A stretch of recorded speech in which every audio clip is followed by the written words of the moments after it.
Wait, So, are we gonna let Tom's recording do this, or are we gonna wait for? No, no, mine's already set up. I had it all queued up and ready to go, so I could come home, push record, and we could go. You know what? I don't think I have ever been as impressed with Poot and his preparedness as I am in this very moment. This is a man who prepares for future times, and he's a man of the future, ladies and gentlemen. He's a handsome man too. He's very handsome. Yeah, well, that goes without saying. I felt like we've covered that, but you know what? It does bear repeating. Well, boys, I'm flattered. Well, I mean, you know, if you weren't, listen, Poot.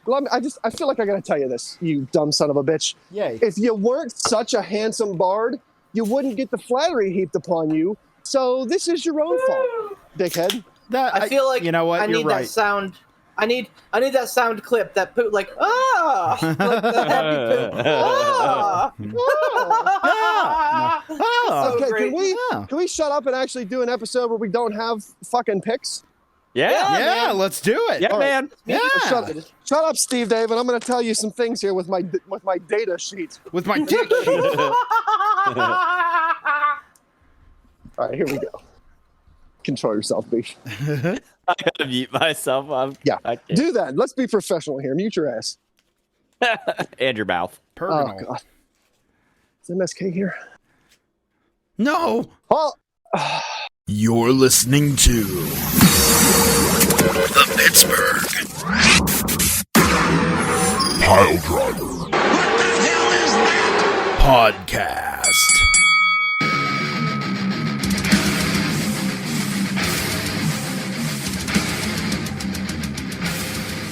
Well, hi, ladies and jerks, gentlemen. I mean, no one's a jerk here. There's one guy that listens to this podcast that's a jerk, and we're going to talk about him in a quick few.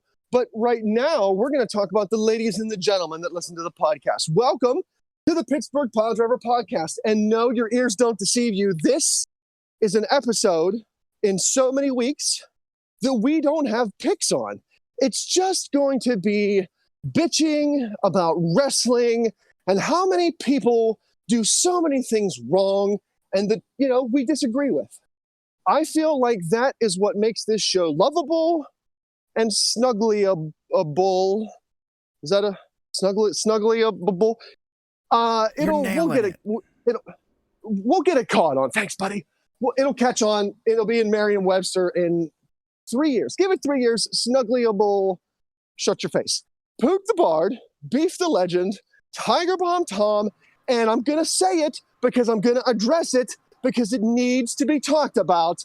The Mad King Ransom himself, your rightful Cruiserweight champion. Now, before any of the other idiots step in and go, Ransom, Bob Gray wants to, no, he didn't. He didn't. And let me tell you why. I got some points here that I need to bring up, and then we can talk wrestling. But right now, we're going to talk fake, stupid podcast titles. So, Bob Gray is not the Cruiserweight champion because Bob Gray is half a man. And no, I don't mean like, oh, this is a euphemism or whatever. No, I don't mean that. Old dickless. I mean Bob Gray's half a man because he comprises half of the duo of Bob Gray and Dave Parrish, a.k.a. Vapor. There it is. You can't be a winner and a loser at the same time. Nope. Dave, Bob, Gray, Vapor, whatever the hell you're going to call yourself. So let me just point this out right here. Bob Gray had 74 points at the end of this nonsense. Ransom had 73 points at the end of this nonsense. And Dave had 68 points at the end of this nonsense. If you take the average of Bob Gray and Dave's score together, that comes out to 71 points. That's 2 points behind the one man in 73 points. You, Dave, how dare you try to usurp me using our combined prowess. This started as a game for me, not anymore. This started as a little hoo-hoo, a little joke. I'm coming for you, boy. It was all about getting the Cruiserweight title out in the ether. getting it out there for everybody to see. Getting it out there so that people could have a chance to compete for it. We were a team to get this done. You betrayed me by not doing the right thing, by saying, hey, everybody, I just want to let you know, Bob Gray and me, we're the same guy. Ransom's the rightful champion.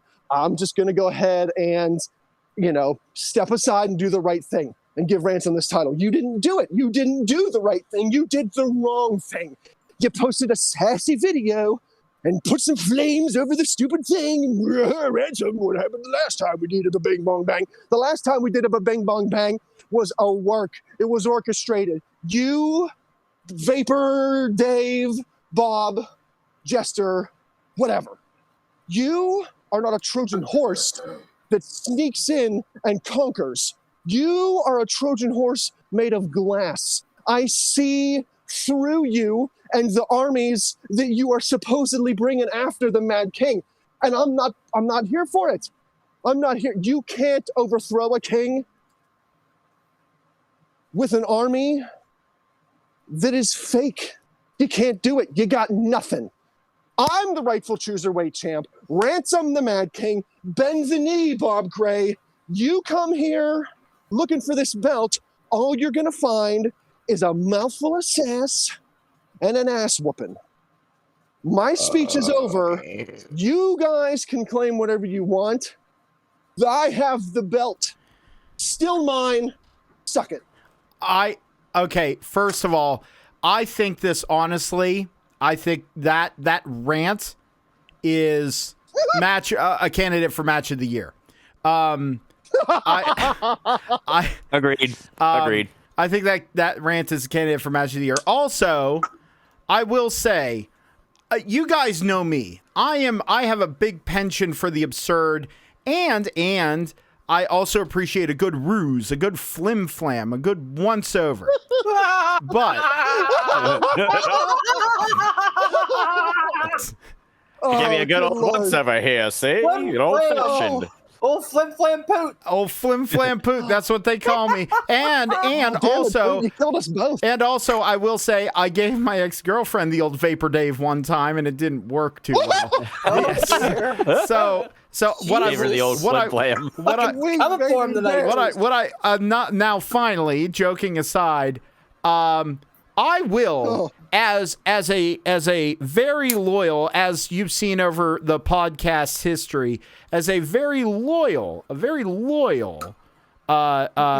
person to the Mad King Bend the Knee, Belch.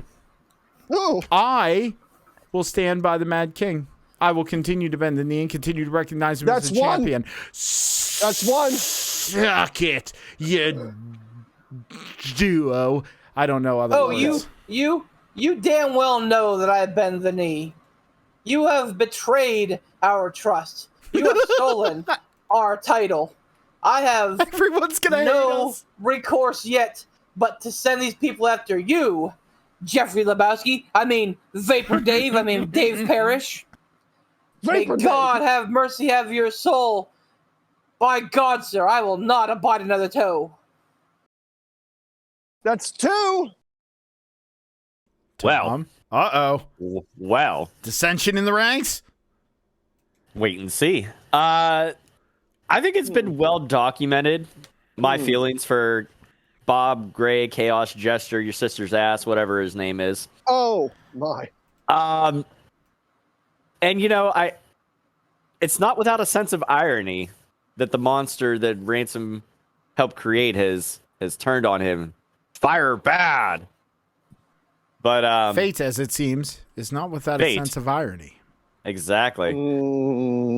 However, in the spirit of somebody who is a natural organizer at heart and has a penchant for wanting there to be structure and rules of the such, even in the absurdity of fake podcast titles and whatnot. I think the fact that he tried to pull the wool over our eyes like that by using two identities to obtain some sort of certain victory is a bunch of bullshit. So Bob Gray, Chaos Gesture, Chaos Vapor, fucking agent of fucking chipmunk voices, whatever you want to call yourself. I don't fucking care. Agent Orange. Yeah, Agent Orange. Code Orange. No, he doesn't deserve Code Orange. No. Soylent Green None of is us do. people. Well, that's true. I say that Bob Gray can suck it, and when he wants to try again with one identity or another, then he can try to usurp the Mad King. But until that time, I will also continue to bend the knee, you sons of bitches, because still your rightful, reigning, defending, honorable, That is true. cruiserweight champion, Ransom. The Mad King. And I will say this, boys, do we have a situation here of a Razor Ramon and Shawn Michaels? I'm the champ. I'm the champ. I was thinking that too. Ladder match time, baby. Yep. Listen, here's the thing. I want to put this to bed because we actually have wrestling shit to talk about. Yes. But I will say this so that anybody out there who hears one of our podcasts and goes, ooh, I'd like to throw my name in for contendership within the Cruiserweight title. And then they hear this podcast and go, oh, well, hell, I'm not going to do it because those guys are unfair and they're not going to, blah, blah, blah, and hold through their Bing bong bang. No, but bing bong bang and catastrophe. No, that's not true. I am an honorable champion. And let me preface that by saying this. No, let me follow up on that by saying this. If there would have been one contender, such as Dave or Vapor or Chaos Jester or I forget the other guy's name, Robert Brown. If one of those individuals, get off me, bugs, stop buzzing around my face. If one of those individuals would have attempted to win the title and successfully done so, I would have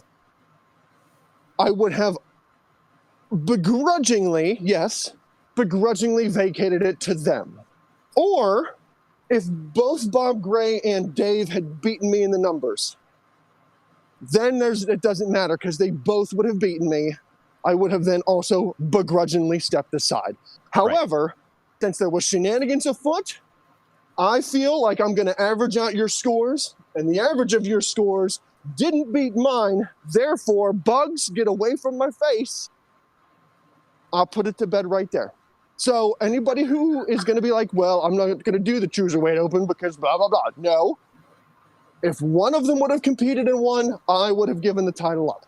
If both would have competed and beat me, I would have given the title up. So don't let this discourage you. And he has the other two outsiders who competed for the Cruiserweight title did so with honor and distinction and fairness. Mm-hmm. So Denny, right? That guy? Yeah, man. Denny and Pat, you guys did the right thing.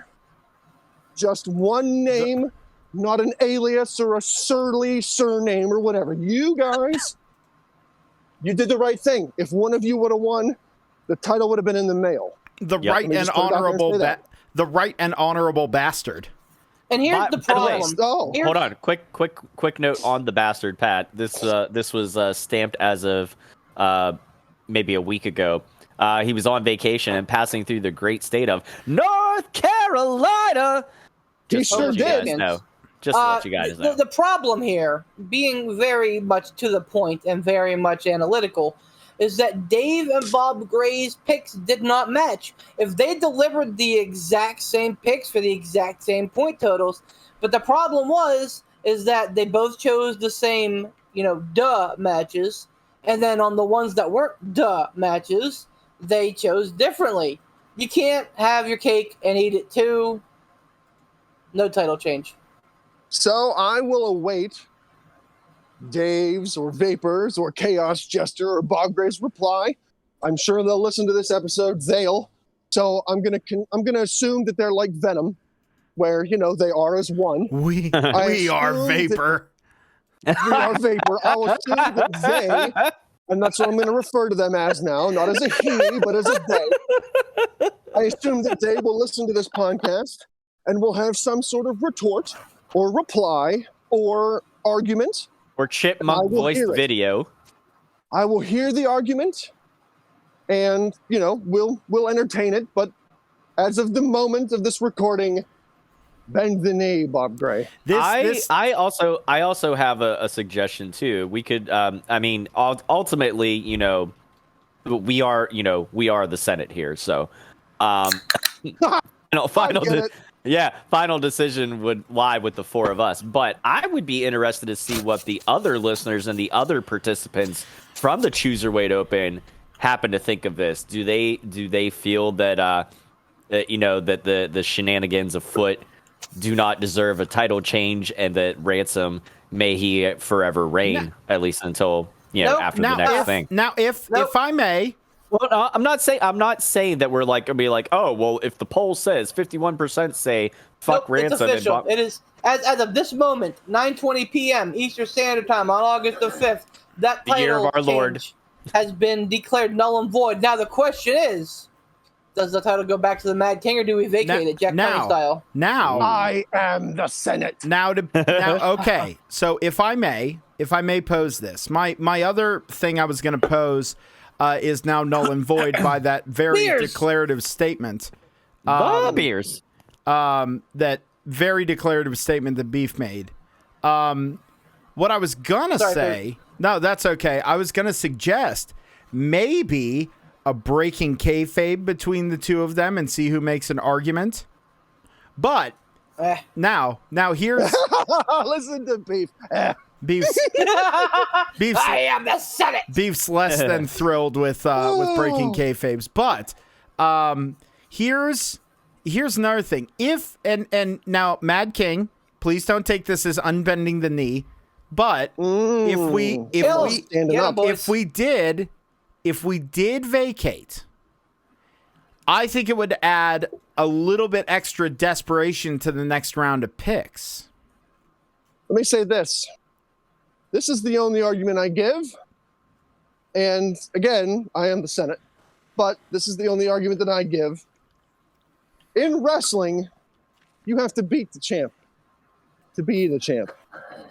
You can't tie the champ. You can't shenanigans the champ. You got to beat the champ. I'd like to move on to actual wrestling talk. Because it seems as though over the past week, and even though it's only been a week, there's still a lot. I feel like there's a lot that has developed. There's so much. Listen, I have to get this rant out. Okay, we have to start with AEW. Yeah, do it. I am excited as hell to go to AEW next week. That's right, your boy Beat the Legend gonna be back in center at AEW Dynamite and Rampage next week. I'm pretty stoked. Yeah. Me and Beast's babe, or I forget what her podcast name was going to be. Anyway, regardless. We'll ask her. She's right there. She doesn't remember either. She doesn't remember either. My beautiful wife is going to be accompanying me, so we're pretty excited. Damn it, Martins. But here's the fucking problem. Now, I understand that we still have a month until All Out. That's 8 shows. 4 Dynamites, 4 Rampages. I get that we have. I get that we have time. Plenty of time.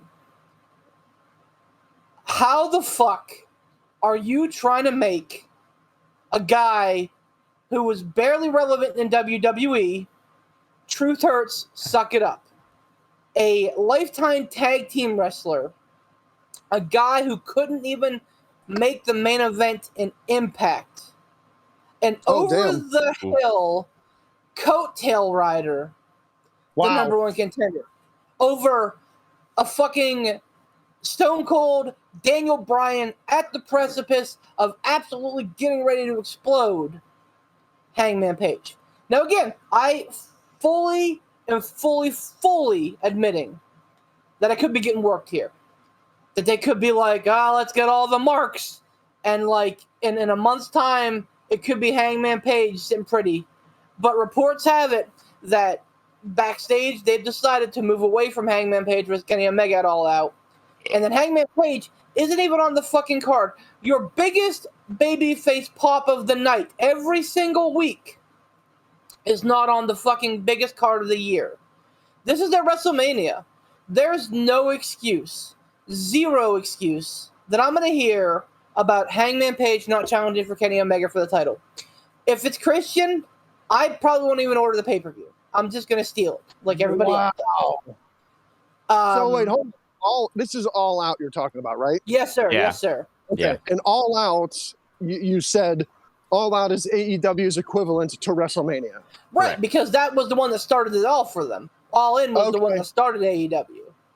Wait, All In or All Out? All In, technically. All In became All Out. Yeah, All In was before it was called AEW, Oh. but then the next one it would have been yearly historically, that was called All Out. That's where they crowned the Okay, first all right. champion. Yeah. That's Yeah, that where was- they, and people Okay, made the understood, argument. Sorry. People, no biggie. People made the argument, but Beef, they might be debuting Bryan Danielson. But Beef, they may be debuting CM Punk. Don't those guys deserve a shot at the title? Maybe, but if you're No. AEW and these fucking standings, these fucking rankings that you push down our throat every week mean so damn much, you say we hear our fans. I gotta believe that I'm being worked, because there's no way that they don't hear that and go, "Oh, this guy's gonna be explosive over at all." Now let me Can I make a statement? No, I'm sorry. Go ahead, Pooh. Go ahead. All right, my thing was going to be, let me pose this to you. What if they're planning on doing a thing to keep Kenny looking strong? What if they end up making it a triple threat, having Hangman in there at the end, and then having someone like Christian in there to eat the pin? That's fine, as long as Hangman is in a title match at all, as in the title match at All Out, and presumably raises Big Platinum over his head. No? I'm fine with it. But if he's not even on the fucking All Out card, are you fucking kidding me, Tony? Are you fucking kidding me right now? So, two things. To piggyback off of what Pooch said, I don't like that idea. I understand that wrestling has used the whole, well, let's make it a triple threat match so that this person doesn't actually have to get pinned or beaten, but we can still get the title off of them. Yeah, it's been done, but it's been done to people who kind of need that to happen. It's been done to people like Roman Reigns or Brock Lesnar. Like, oh, well, Seth Rollins will cash in Money in the Bank and he'll beat Roman Reigns instead of Brock Lesnar because we don't want Brock Lesnar to lose. I don't think that fits with Kenny Omega, because Kenny Omega, like, we have all, or, at least Beef, has said on multiple occasions on the show, Kenny Omega's in a class of his own. Yep. He can get pinned and lose the title and have no tarnish on him whatsoever. He's still going to be Kenny Omega. He's still going to be pretty much the greatest wrestler alive right now. Yeah. So I don't think that's going to tarnish him. I think it does a disservice to Adam Page Yeah, man. to say like, oh, we're going to have you beat Christian instead of Kenny Omega. I don't like that idea. I hope they don't do it. What was the point? Oh, I'm sorry, Vince, but go ahead. Sorry. Two, as far as Bryan Danielson, we're not going to use his slave name.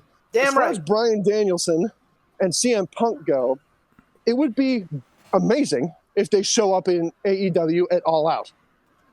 No argument there. It would be amazing. However, I feel like them showing up and immediately getting thrown into the title picture is really hearkening back to WCW or old school TNA. Yes, sir. Like, hey, this former champion from this other promotion is now here. Title shot time, championship time. Like, Adam Page has been there from the get-go. He's been working his way up. He deserves that chance. Bryan Danielson and CM Punk deserve to be spotlighted and showcased. No argument there. They're big news. They're big commodities. They're a big get. But to be immediately thrown into the title picture, no. I don't think that's good. I don't think that's smart. That's real TNA-ish to do something like that. Well, and it also like it's frustrating because when you have that vibe that Adam Page does, he has that cool factor. He has that just it factor. You look at him and you go, I like that guy. Like, I just do. He's awesome. It's the same thing that, and I understand this might be kind of grandiose statements, but it's the same vibe that Shawn Michaels had. It's the same vibe. It's the same vibe that Adam Cole has. It's the same vibe that someone has built, if I may be so bold, that Jay White, Switchblade, has built. Yep. Like, hell yeah. They just have that cool vibe.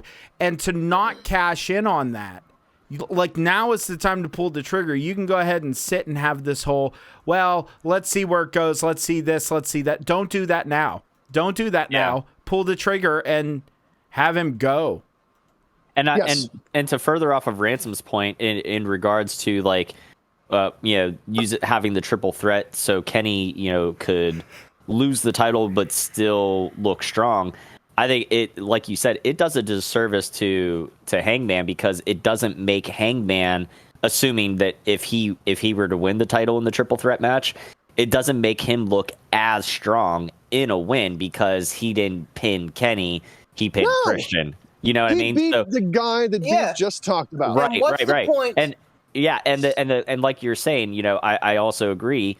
Don't bring in guys, that are big gets or whatever and immediately thrust them into a title opportunity, because that's exactly it, presuming that they go forward with just Christian and Kenny one-on-one. That's exactly what they just did. They just brought in Christian. Hold on. They just brought in Christian not long ago. And we said we were so glad whenever Jungle Boy won that battle royal instead of Christian, because we didn't want them to do the quote unquote WWE thing. Bring in somebody who's been a veteran and who's been a former champ and stuff, and fucking get the win over the young guys. Oh, better luck next time, kid. Keep working at it. You'll get there. Like, we don't want Don't give him the Cody Rhodes treatment. Don't fucking Cody Rhodes it. Don't WWE it. Fucking invest in your future. Pull the trigger on Hangman Adam Page and give him his shot. So here's the only thing that makes sense to me, and I realize that this is a little bit of double speak, but that's okay because I've had some beers. Oh no! The only way that I see Hangman Page not winning that title at all out being acceptable is if you have a guy debut like Bryan Danielson or CM Punk or, who knows, Bray Wyatt, who knows, Wyndham Rotunda, Adam Cole. Like, who knows, like that, because a big debut like that is going to be your spot of the night. And when you have the top thing that people come away talking about the pay-per-view, you want it to be Adam Page winning the title. 100%. Yes. You want that to be like oh my God, Hangman finally did it. You don't want it to be, oh man, Amdrag and AEW. Oh, CM Punk is finally here. CM Punk's back. Oh, Adam Cole is free, baby. Oh, yeah, and Hangman won the title too, but that's cool. But, baby. That's the only argument that I hear. And even then, I think that that's kind of a straw man argument. I don't think it has a lot of filling. Honestly, Hangman has earned this shot. He has had the best story arc over the course of AEW's career, where he came in as the hotshot rookie. He had the shot against Chris Jericho. He failed. And he tumbled all the way down to the bottom. He did the tag team thing with Kenny Omega, where they were the best tag team on the planet for a while until they lost to the Young Bucks. He had the outs with the Elite. He had the will they or won't they with Dark Order. He has had the most captivative character building anything in the last 3 years. He deserves his moment. AEW, Tony Khan, Young Bucks, Kenny Omega, Cody Rhodes, listen to my voice as I speak on a podcast you're never going to hear. Do the right thing. Do it. Now, I have a question. I love that. Sorry, I had to hydrate. When Ransom knows that this is going to be a big discussion, he leads with, I have a question. So, I have a question. Is it at all possible that AEW could make this All Out the biggest event they've ever had by having not only Adam Cole win clean over Kenny Omega, but also Adam Page? Yeah, Adam Page. Yeah, well, shut up. Adam Page, baby!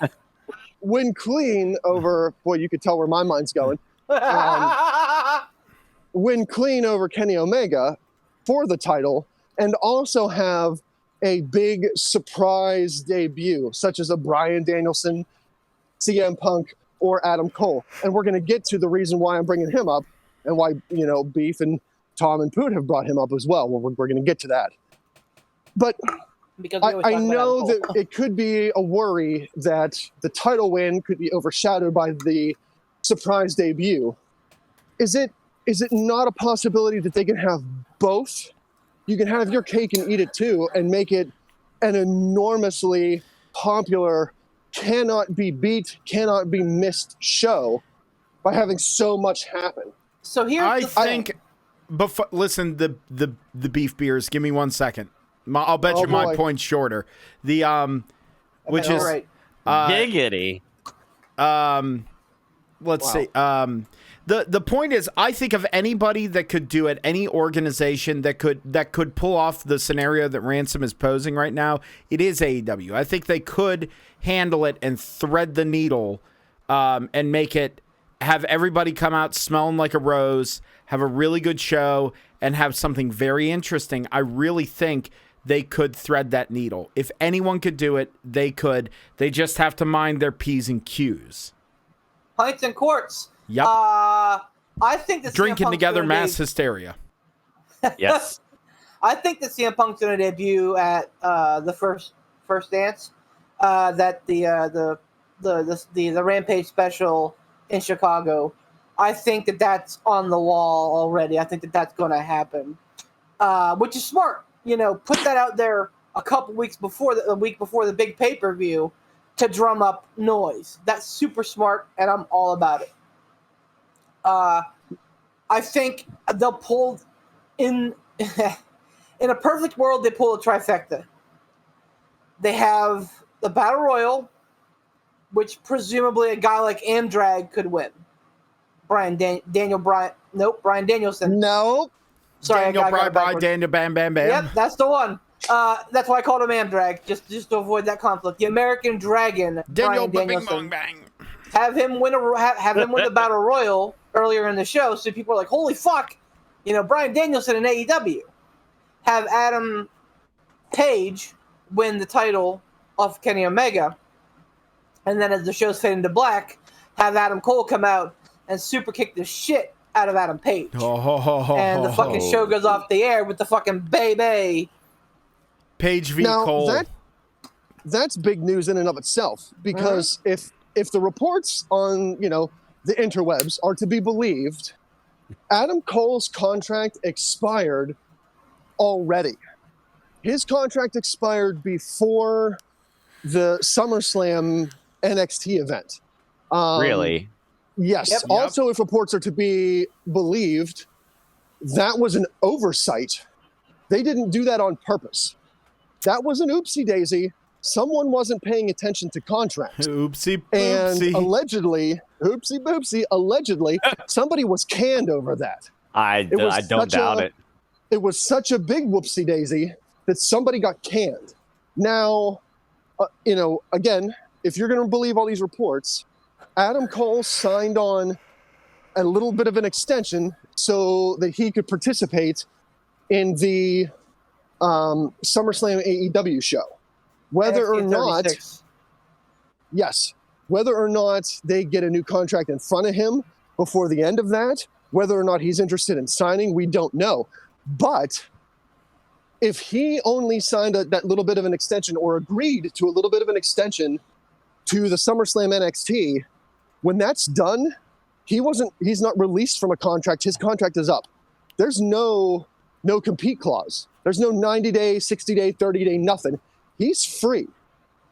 So really, you could have the potential for both a Bryan Danielson debut and an Adam Cole debut if they don't re-sign him to a contract.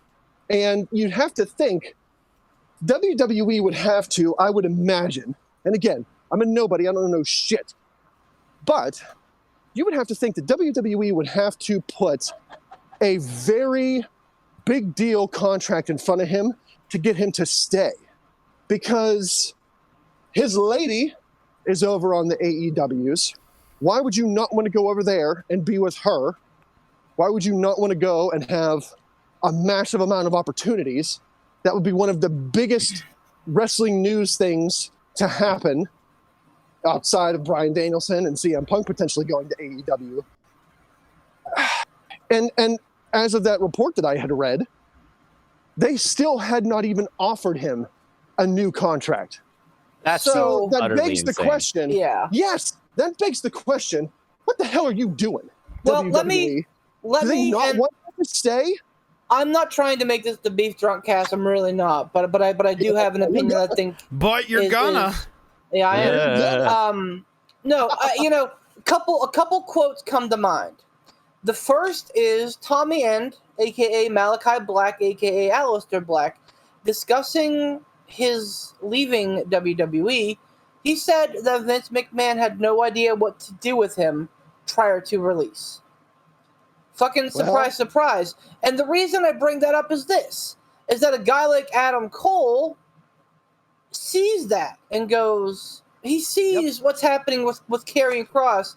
He sees what's happening with Keith Lee, and he goes, these guys are big hosses. Like, what chance do I have, little old Adam Cole? Now, he knows.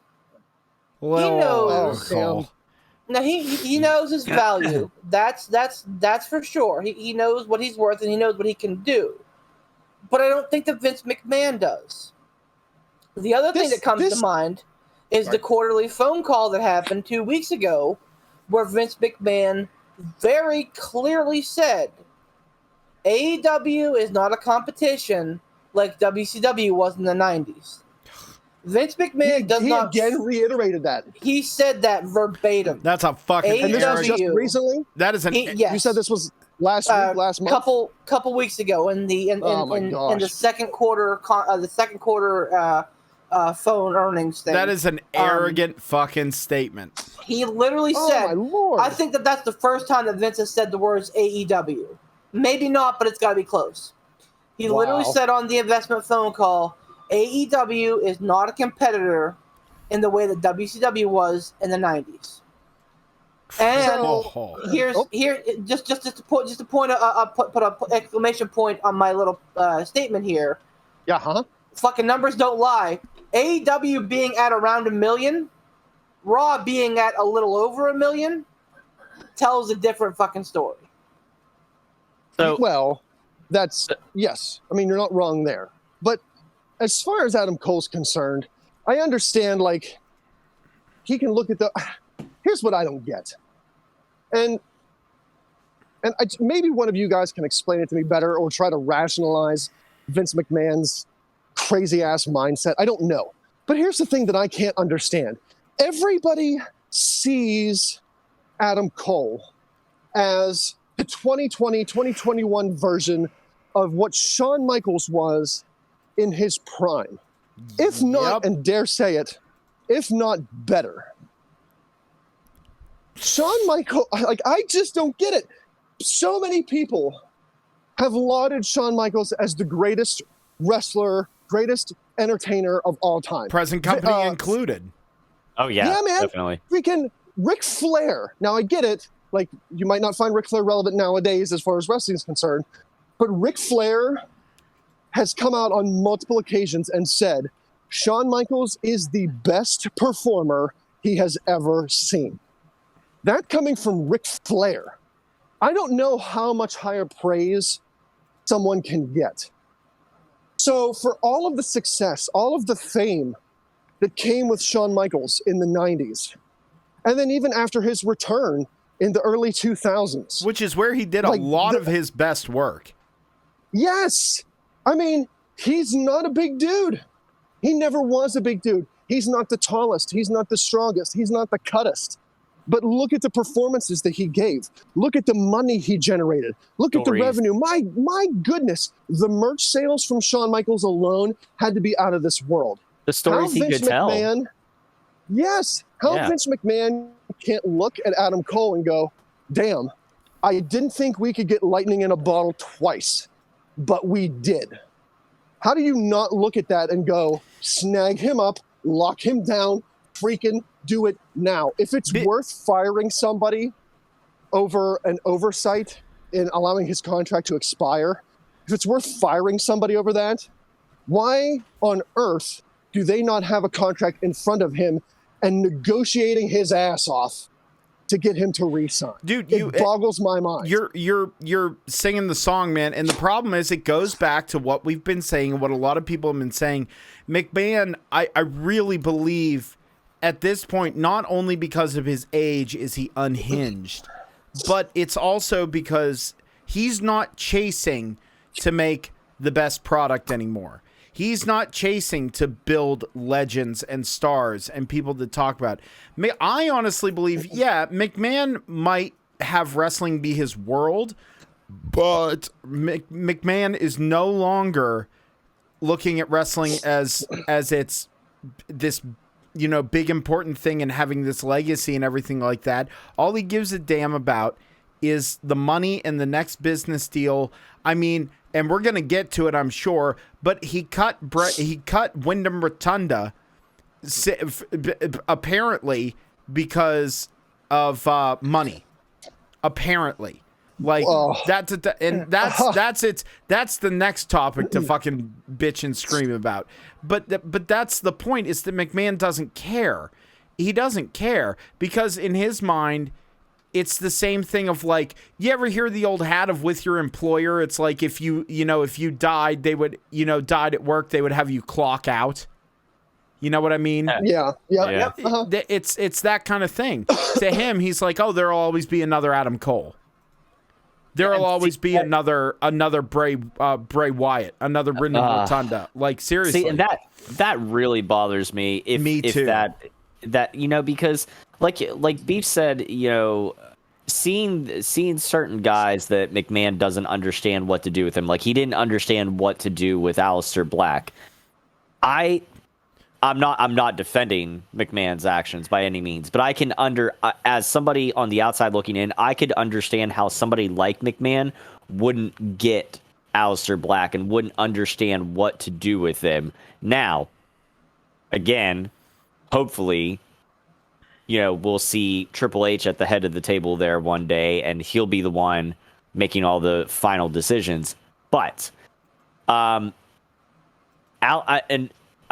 this is no slight to either or, but Adam Cole and Aleister Black are two very different people. Not knowing what to do with Aleister Black is one thing. Not knowing what to do with Adam Cole is like you're standing in front of the mirror and you don't see your own reflection. Like, what the fuck is wrong with you? You go Adam Cole, go be Adam Cole. You know what, though? I could say the same thing for Keith Lee, though. Like, Keith Lee is a dude that wrestles like a cruiserweight, and he's a big dude. He's charismatic as fuck. All you got to do is be like, hey, man, go out there and win some matches. Impress the people, get some chance, and we'll get a title on you. Right. What did they do? They don't do that, though. They script people to death. Because they have Roman Reigns. Because they are married to these archaic ideas of we have to set plans in motion now in August for WrestleMania in March or April. Because Roman Reigns has been their guy for 6 years. And yes, he's over as fuck right now. Because they want McIntyre to be their guy for the future. Because they want guys like Rollins to factor in heavily. They have these guys penned in. Not penciled. Penned. Written in fucking ink at the top of the depth chart. They don't understand, Vince doesn't understand the way that crowds can ebb and flow. The way that should influence his decisions. You know, this is the fucking Daniel Bryan thing all over again. The CM Punk Daniel Bryan thing all over again. You know what the shittiest thing is that if McMahon would just let, and this seems to be the common theme that we've mentioned, if he would just let wrestlers be themselves, he'd make all the money in the goddamn universe. Control freak. Can't do it. No, and that's the problem, is that it's like, if you just let people do their thing, if you just let the wrestlers do their thing and be who they are and those sort of things, you'd make all of the money. And you help them and be like, oh, okay, where are we going to go? What are we going to do? Where are we going to put you? What are we going to this, that, and the other thing? That would be fine. Whatever. Like that's okay. If you can like have them work with the people who are booking the stuff and who, you know, right, do all that. If you let them do that, then man, WWE, we would be having the conversation and saying, oh yeah, you know, AEW is awesome and it's so great that we now have, you know, chocolate and vanilla, but nothing will ever touch WWE. You know what I mean? Like we would be saying that. I think we can say that if they just were smarter and moved forward. Yes, and we would be. Oh, sorry. No, we would be saying that, but we would be saying that, but you can't. I'm trying to get this out. You can't. Vince McMahon can't do that. He's a control freak. He has to have his vision show up on television. If you let these, like you said, Poot, if you let these creative guys come with these ideas. Now, I'm not saying that everyone is going to be a hit out of the park. No way. There are going to be wrestlers that are going to come with ideas that are just dog slop. Oh, yeah. But you got guys like Bray Wyatt, Keith Lee, Adam Cole, Killer Cross. These guys what should be happening is they bring you their vision, they bring you their ideas, and all you have to do, instead of saying, nope, we're going to go with something completely different, all you need to do is sharpen it. They have brought you a knife to cut a steak. The knife might be just a bit dull. All you've got to do is shing, shing, shing, sharpen it a tad, a smidge, and you have gold. But that's not how they're going to operate. That's not how they've ever operated. And let me say this as well. I'm about a year late on it, maybe 2, because I can't remember exactly the time frame of when it happened. I might be a year or 2 late, but I fucking called it on The Fiend. I called it. Everybody was Boner Champ 08 about the fucking Fiend. Everyone lost their mind. He's going to be the next Undertaker. He's going to be the thing. WWE's never going to let him go. We've come to terms with Bray Wyatt's release. Can you blame us, though? Called it. I called it. You called it, but can you blame us? Because it's basically... Yes. You know what? Yes, Poot, I can blame you for it. Because you fucking guy, you've been around long enough to know better. You should have known better. So Nothing is for sure with WWE. They can't look at something and go, damn, this is gold, and cash it in. They look at it and go, this might not be gold. This might be mud. We should kind of fuck it around and then dump it off. I think that we've officially reached the tier where Vince McMahon is a comic book supervillain. I'd like him back to Obadiah Stane in Iron Man 1 when he's ripping out Tony Stark's arc reactor of his chest and said, the golden goose has laid one last golden egg. That's the way that they treated Wyndham Rotunda, and The Fiend. He ripped The Fiend out of Bray Wyatt's chest and put it in his own Fiend, a.k.a. Alexa Bliss. Not a bash on her. I love Alexa. I think that she's dynamite. I think she's had an incredible career. And I think that she's made fucking the tastiest lemonade out of a batch of lemons I've ever seen. Yep, this is not on her. This is not on her at all.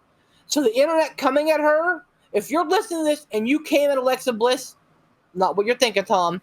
I would. Read my mind. I would. With this shit. You need to fucking grow up here and show up at my door, and we'll have a conversation about why you're a fucking imbecile. Because this is not her call. But my point remains that Vince took Bray Wyatt's last great idea, transmogrified it into his own thing, and then just cast him out. Well, here's the thing. There's only one bright spot from Bray Wyatt being released from WWE is that The Fiend is his creative property. That's his baby. Yeah, and all that. Well, do you know that though? Right, no, but all that stuff, like the face stuff, the lantern, he paid out of pocket for all of that. Yep. Right, but the Fiend. So he may not be able to be called. He may not be the Fiend, but he could be the Beast or the Demon or something. Yeah, like the fucking Slog Monster. I don't care. The Slob Gobbler. At the end of the day, Slobbler. Bray Wyatt, Wyndham Rotunda. We're gonna start that too. Wyndham Rotunda could call it the dog shit. I'm here and I'm the dog shit. And it would be crazy over. Oh, it would, dude. I would buy a the dog shit T-shirt. Yep, I'm here for dog shit. Yes, sir. I love it. I love it. But my point being, that's the only bright spot. And what we're talking about with the people, the wrestlers, having the a little bit more creative leniency. Again, not defending McMahon. Trying to see all points of view. I understand that, it's not like how it was back in the day where you could let everybody turn the dial up to 20 and do whatever the fuck you want. And, like when DX got the letter from, USA Sky Network and stuff saying you're not allowed to do this, this, and this, they basically took the letter, read it verbatim, and made it into a comedy skit, which incidentally the fucking network loved. In their whole, DX, State of the Union address. I get that it's a different time and you can't do that anymore, but you have another company that is your competition out there in AEW doing exactly what we're talking about, letting people have that creative freedom, collaborating, working. I understand you got writers and stuff like that. Fantastic. There might be people that have, it's like the same thing when you go to get a tattoo. I'm not a fucking artist, but if I have an idea and I take it to somebody who specializes in that, like Ransom said, you have an idea, you take it, you give it to them, they kind of, they put a little shine on it, they sharpen it up, they say, here's what you got, and fucking, hopefully you knock it out of the park.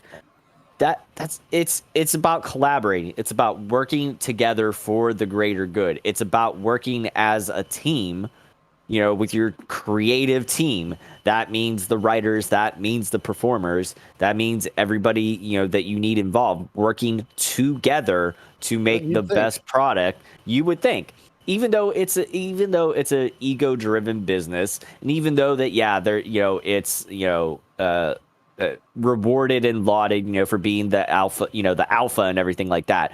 At the end of the day, regardless, you hear so many people have said, you're in there with somebody, you have to put your trust in the person that you're working with. So you already have a sense of camaraderie and people working together. Fucking foster that instead of being a greedy old control freak that has to be, no, if it's not my idea and it didn't come from me, it's not any goddamn good. Bah, bah, bah, bah, bah, bah. Well, no, and here's like that, fucking do, like, actually listen to your fans. I know that, we are fucking nobodies and we don't know shit about business when it comes to the world of professional wrestling.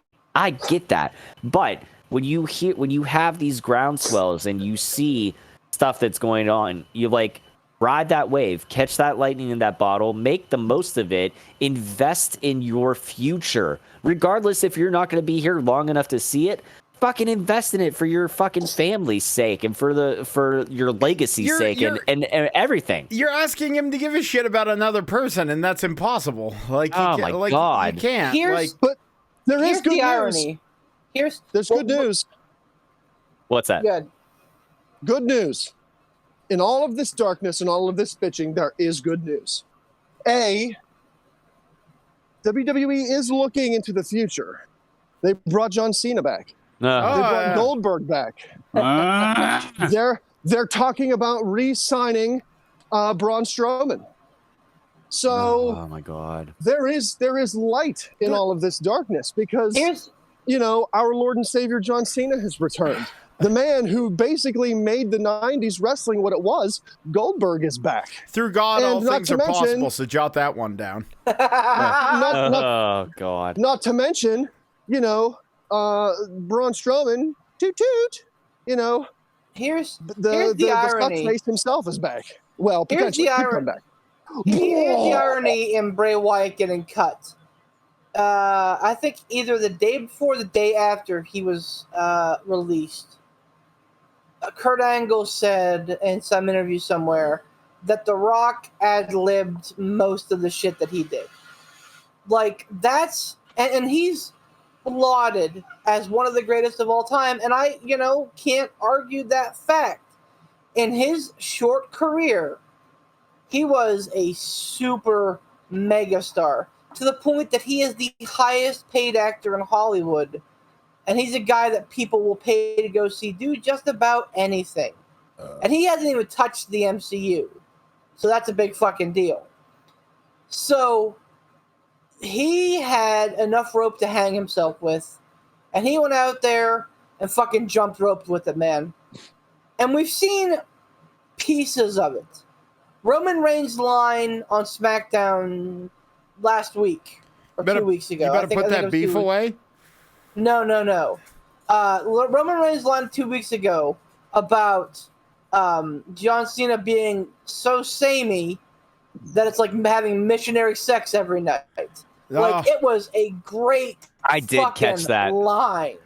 I don't know if that's a Roman Reigns. I don't know if that feels like a Paul Heyman.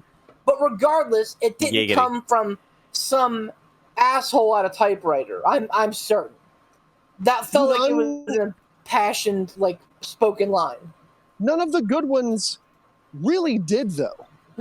I mean, none of the good ones really did. Tom's point, DX, and sometimes their spiel, like you said, Beef, The Rock, his Stone most Cold. of his stuff was ad-libbed. Stone Cold, Triple H Jericho, even said, "Yep, yeah." Triple H even said in an interview that at one point he was getting frustrated because he was going out and delivering his lines with The Rock, and The Rock was ad-libbing. And Triple H was getting frustrated with it, and he was venting to somebody. And maybe it was Bruce Pritchard.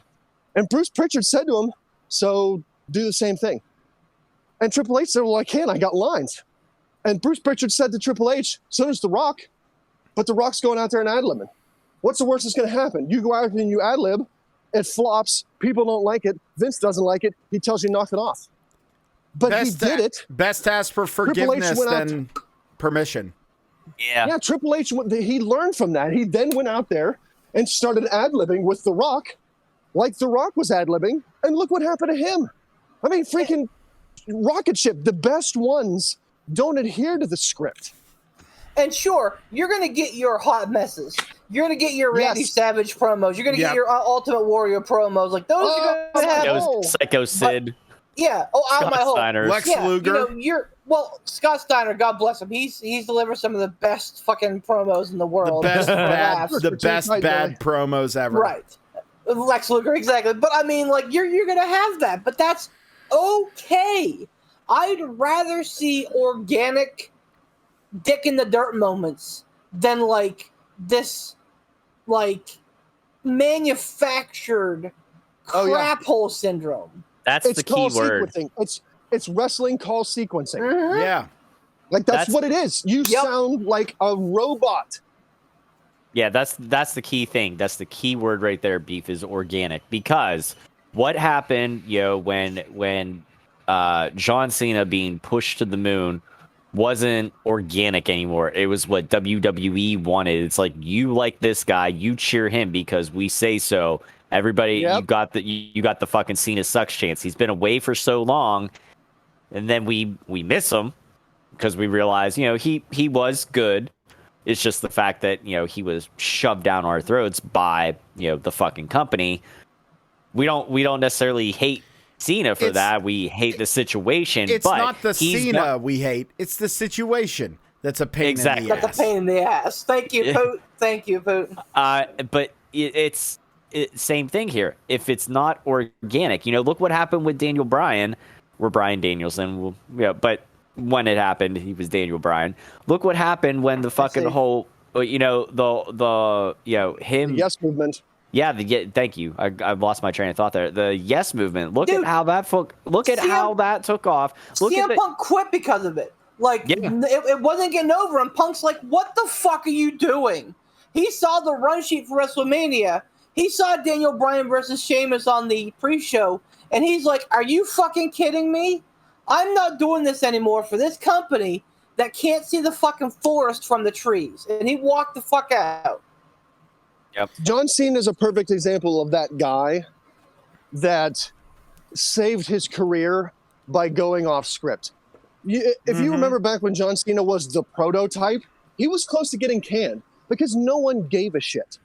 But then on some bus or airplane or something, somebody heard him ad-lib rapping. It was Stephanie McMahon. Oh. All right, so Stephanie McMahon heard him ad-lib rapping and was like, go and do that for a second. John Cena went out and did that and created a career for himself. He created a character that evolved off of his ad-libbing skills. The prototype, the vision the WWE had for John Cena would have led to him being fired because nobody gave a shit. WWE's version of John Cena was who cares. John Cena's version of John Cena skyrocketed him to the moon. And if he would have been left to his own devices, I wholeheartedly believe that this Cena sucks thing wouldn't have happened. If you would have let his character evolve organically from heel rapper to face good guy Superman, and then evolve back to heel when people started booing him, I can't imagine what the scape of John Cena's career would have looked like if you would have let him organically evolve. But they didn't.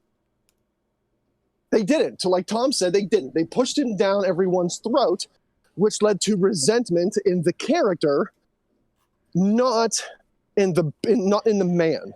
I resented the John Cena superhero coming out, saluting with his fake dog tags and his, hey, just, no, man. No one's buying it. No one likes it. Go back to being a heel. And they did the same thing with Roman. And then what's his best work now is, holy shit, as a heel. Yep. Imagine what they would have done with Cena if they would have allowed him to evolve like that. They're trying to control the tides. Like, instead of letting things ebb and flow. Like you said, if they would have let Cena's character, flow, then it would have done wonders, and it would have been continuously interesting. Now, to be fair though, if you want to look at it, if you want to step back and look outside the bubble, would Cena have gone on to quote unquote bigger and better things? You know what I mean? Hey, Poot. What? Poot. I got something for you real quick. This is a little bit of a throwback. You ready? Wonderwall, what? Oh, baby. Did that come through? The hell was that? Not here. I heard. Poop the bar, baby. Oh, yeah. Yeah, man. They know. Right. That's night, awesome. Good night. That gave me the warm and fuzzies, man. No, but like that's the point, is that like if even taking out of letting characters be or wrestlers be themselves, even if we take that out of the mix, if you just take a step back and let the tides roll and give just a little bit of control to the crowd, You know what I mean? Like, not even say, okay, we're going to wholesale listen to every crowd out there, and we're going to bend to every woman. We're going to change things as they go. If one crowd randomly in, like, Kansas wants to fucking, like, you know, meme it up one show, you know what I mean? If they just spent some time and observed and went, okay, this is where this is going. Let's ease into it and ride the wave. And then whenever it comes back around, be like, okay, let's ride the wave back. You would have no concerns and you would have no worries. And I know that sounds very kind of zen and peace brother of me, but like, it's just, you're not wrong. Ebb and flow. Like, if you ebb and flow, that's the thing with any performance, especially with something that is supposed to be as organic as wrestling is.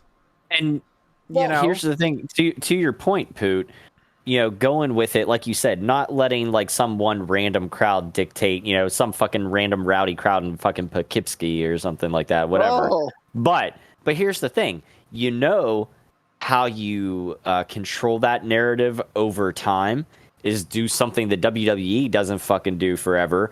Long-term booking. Yep. Well, and that's what I'm gonna say. I ain't mad that they got a plan.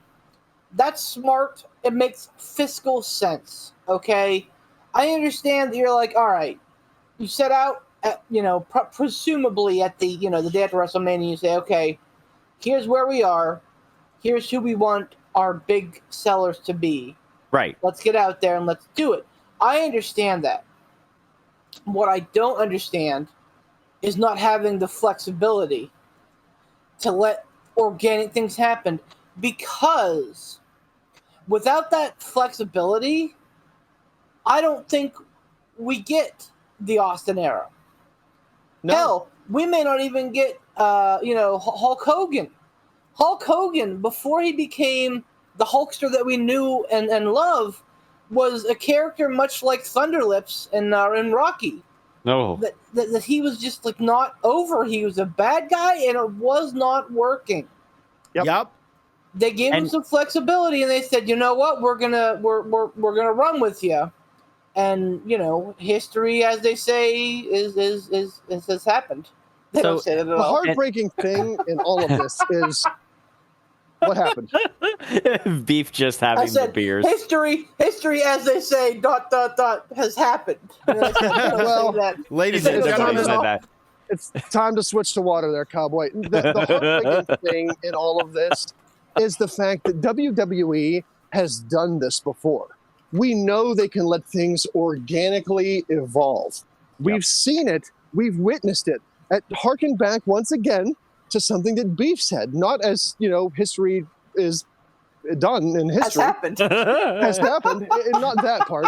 I want a shirt that says history, as they say, ... has happened. Beef the legend. and then just have a picture of Beef's face on the back that's just like, oh. So we've seen them do it before, and we know that they can do it. Why are they not doing it now? Like Beef said in the Austin era, Stone Cold was a heel, Bret Hart was a face. The crowd turned the tide in that match at WrestleMania. Right. They turned the tide, and WWE went, ooh, and ran with it. Could you imagine the possible flop that could have happened with Stone Cold Steve Austin if they would have continued to say, no, bad guy, nope, bad guy, nope, doesn't matter, bad guy, nope, bad guy. Like, it's sure the Austin era could have happened, it could have been delayed, or it could have looked completely different, but you don't know that. What we do know is they allowed that evolution, organic evolution, to happen. The crowd turned them from face to heel and heel to face. WWE ran with it, and look at the massive success they had with Stone Cold Steve Austin. So, the fucking same thing with The Rock, except it was reversed. Yep. They wanted to push The Rock as a face. Die, Rocky, die. Yay, yay, cheer, cheer, kiss the babies. The crowd hated it. WWE didn't continue to push him as a The blue face. chipper. and let him fail.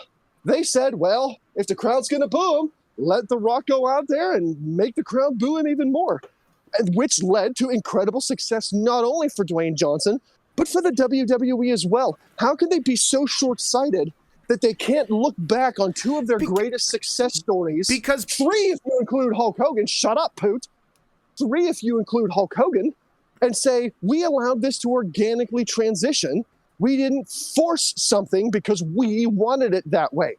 Why on earth can they not see the success they had in the past with this model and just incorporate that into the stars that they have now? Because back then, WWE was in Dutch financially. Really in Dutch. I mean, really in Dutch. Right now, they're laying off people willy-nilly because of, well, we can't afford their big bang bagoo. Like, that's lies. That's lies and terrible, dumb lies, and they should be lying Slander. liars that are slander. It is fucking slander and libel. Yeah, Yep. slander, libel. Well, not libel, but it's slander. But like that's It's in print too.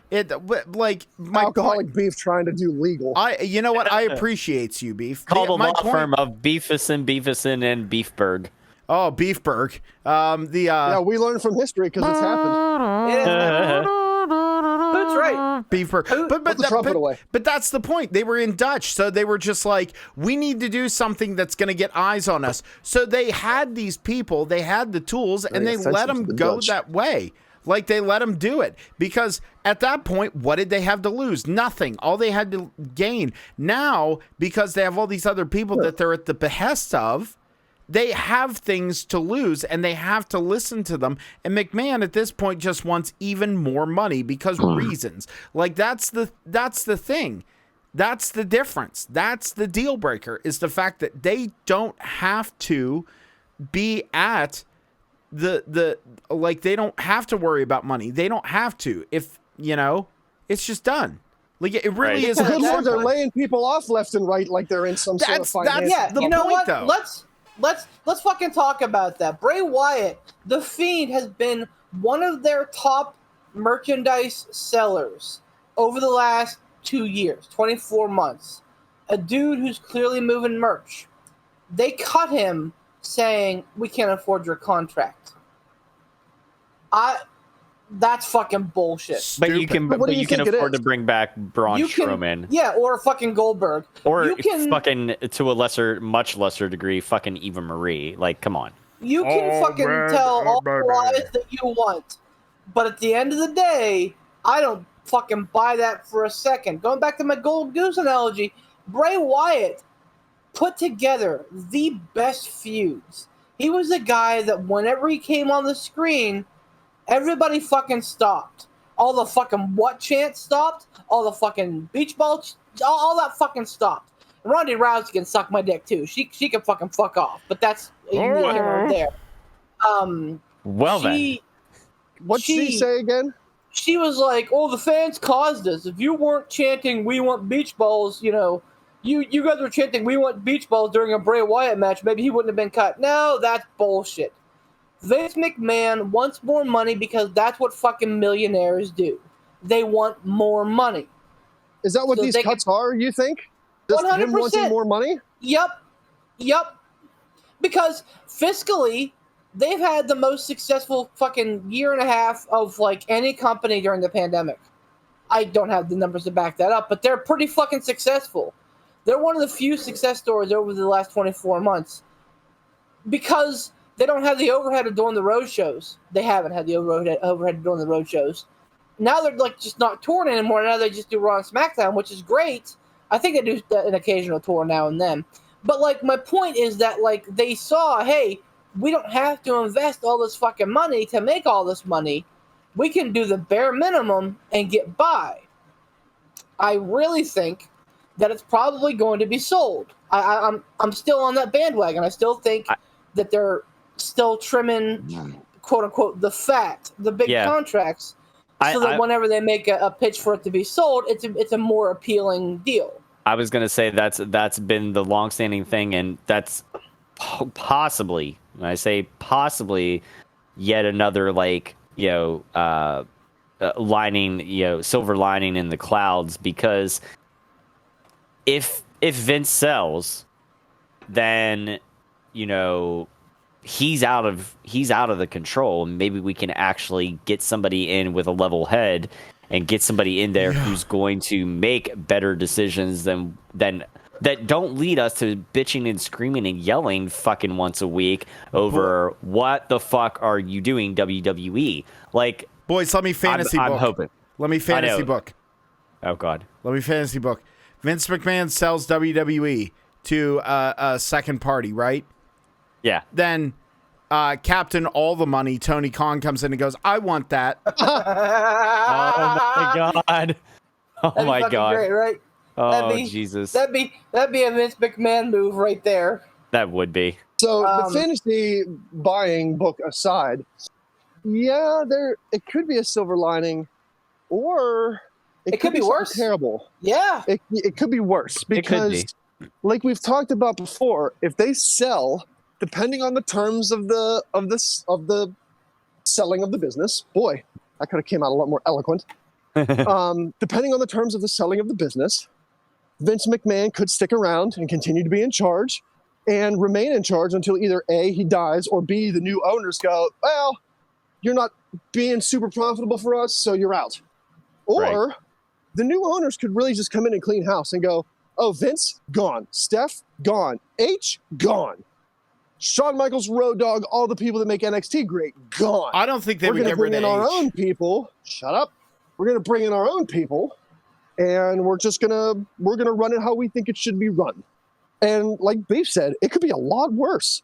So the whole selling of the company thing, really, it is that beach ball in the air. It could go either way, really good or oh no, you're not wrong, because they could end up, in fact, with a like a WCW situation. They could have people in there that don't. I know they could end up in there. They have all the money, but not know what the fuck to do with it, and have people in charge, have a fucking revolving door of management and people that don't know the first thing about the wrestling business in there making decisions about creative and stuff like that for the wrestlers themselves. You know what I mean? Even worse, Mary, Jim Cornette could come back. Or even worse, God, no. They could end up with a Bob Nutting situation with a fucking millionaire who doesn't want to spend any money. Don't ever bring up his name on this podcast. That's worse than Goldberg. That's what I'm saying. Who is this? No, I'm out of the loop. I don't know who this is. The Pittsburgh Pirate owner. He's been the owner for he's the fucking Goldberg of baseball. He's the Goldberg of everything. I know you don't sports ball. It's fine, but still. Sports ball. I think a lot of people will get that reference, and that's why I bring that up. Is that we can end up with somebody way worse who just wants it to be a turnkey, where they don't want to put money in, but they want to get money out, and that's going to be even way worse. So. I don't know, man. Like, we're all sitting here going, "Oh man, I can't wait till Vince dies and Triple H takes over the company." I don't know that that's going to be the case, man. I think it. At least now we know we have. The expectations have been set, and sometimes the shows rise above our expectations, and they're fun to watch.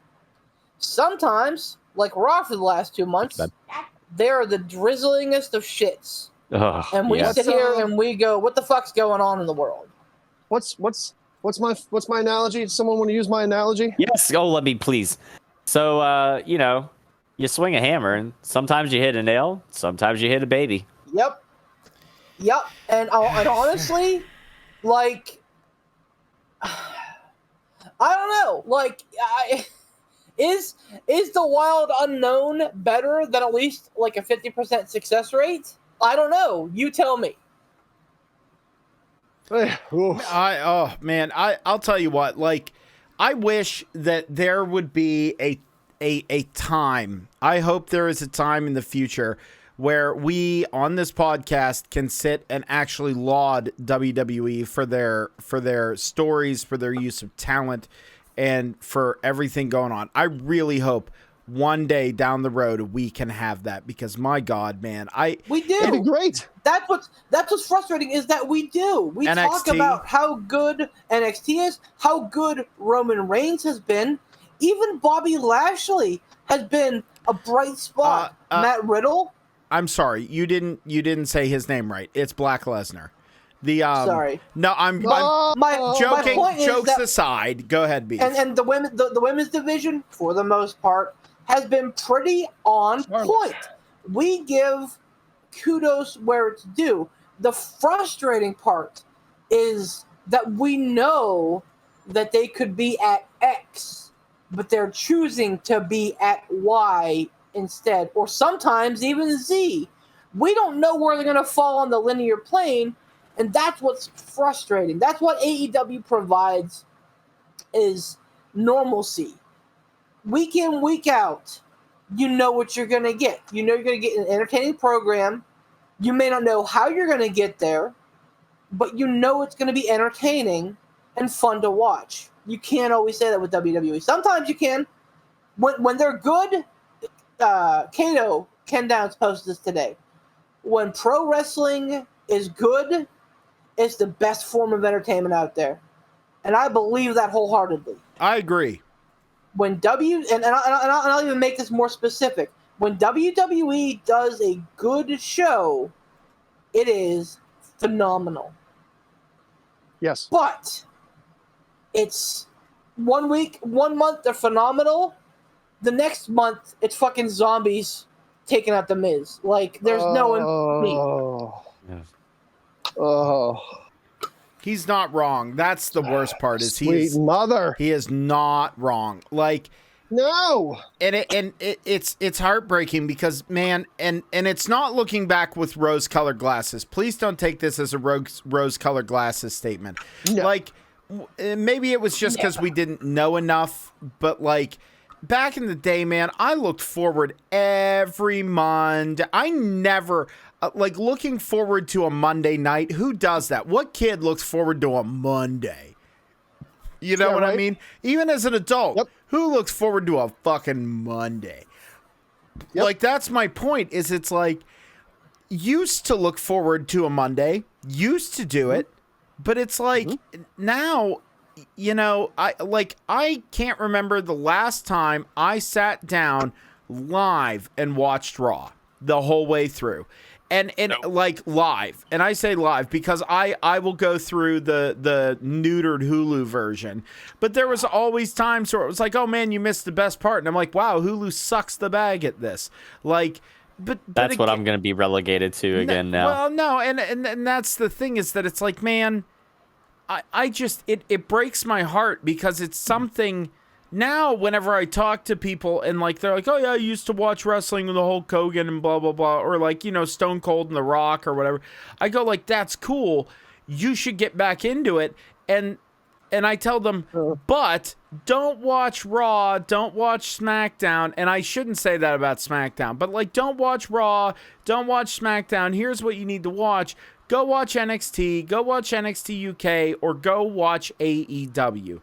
I never tell them to watch the main roster WWE programming because it's like you almost kind of like they're like the you know, Bart Simpson's mutant brother that they put up in the attic. What was his name? I don't even know. Oh God. You know what I'm talking about, though, right? Yes, I do. Yes, I do. Yeah, that. It's that. Like, that's what the main roster WWE stuff is. Like, I have to kind of be like, yeah, don't do that. Go and watch AEW.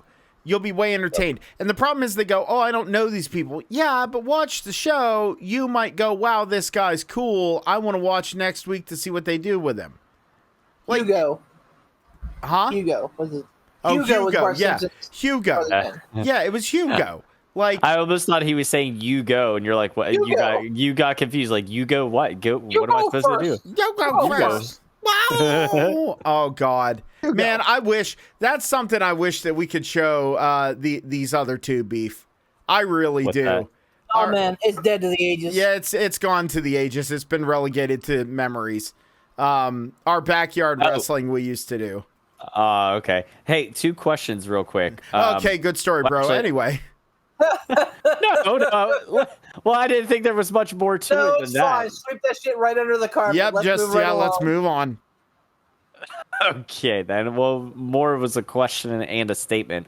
One, I definitely don't look forward to Mondays at all, but I definitely I more so even look forward to Thursdays now, because now Thursday's like my Friday, and fucking, you know, I always look forward to talking with you faces. So there's that. Fucking brag about it. What? I've worked Sunday through Thursday now. It's my weekend. Good for you. Anyways, it is good now.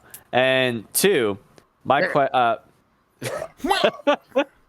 forgot my question now. Fuck it. All right. No, Damn it! Oh no! I remembered. Since we were talking, damn it, Tom. since we were talking about something being lost to the ages, Ransom, did you YouTube search Bino the elephant yet? Nope. Do it. Completely Please. forgot. All right. Do it. I'm gonna find a link to it and post it in the Discord for you. Yeah, link Anyways. me. Link me, baby. Link me. Link Oh me, my. baby, one more time. Oh my. Well then. All right. So Wednesday night. Here's Yes. and I hate to kind of likely close on another AEW flaw, but we do it so There often. it is. There it is. We do it so often with WWE that I don't think it's fair to let AEW slide. Like, how often? Call them out on it. How much longer are we going to have to deal with Cody Rhodes making a new wrestler's debut on AEW all about him? Oh, what happened? Fill me in. I didn't know. So they had a match. He had a match with Malachi Black on AEW Homecoming at Daly's Place this week, which was a good show. Oh, no. Good match. No, it was a lot of people are comparing it to the first Brody Lee match that Cody had, where it was an absolute squash, more or less. There was this ridiculous spot where Cody was like on the outside turnbuckles, and Black came up and like kicked him in the head. He like leapt off of the turnbuckle onto like the table outside. Looked really fucking stupid. But outside that, it was a really, really good looking, like good eye test match. And at the end of it, so first of all, the fact that he needed to insert himself into Malachi Black's debut bothers me just a tinge. But Black went over in a route, so I'm happy. But then, like, the match is over at like 9:53, and I'm like, why is the match over already? Like, how are they going to feel these last 7 minutes? Thinking, oh, maybe it's going to be a debut, maybe something fuck is going to happen. Who knows? No, it's Cody Rhodes sitting in the ring, Tony Schiavone coming down with the mic, and fucking having this post-match interview with Cody, where Cody's like, I don't know, like, I'm really thankful to have the opportunity to set the table for everyone and, you know, have the awesome opportunity to build this great company, blah, blah, blah. It sounded like he's going to retire. Taking one of his boots off in the ring, and the announcers are like, oh, is this it for Cody Rhodes? And then Malachi Black hitting him with a crutch from behind. You know, it's just like, he took the black mask and he laid there for a minute, and then he like kind of slid up and he sat up and did this like whole promo thing about retiring. And it's like, bro, just go away. You know, like, if your intent is to go and do something, which is fine, he can go and do whatever the hell he wants to do.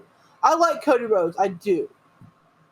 But there's no need for you to take what is honestly a pretty devastating physical final, finishing move, and then immediately get up and give a promo afterwards. Like, there's no need for that. I don't like how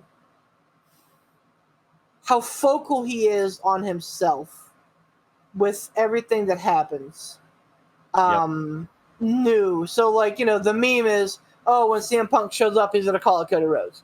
Oh, when Bryan Danielson shows up, when Wyndham Rotunda shows up, when Adam Cole shows up, they got to go through Cody Rhodes, the gatekeeper. I don't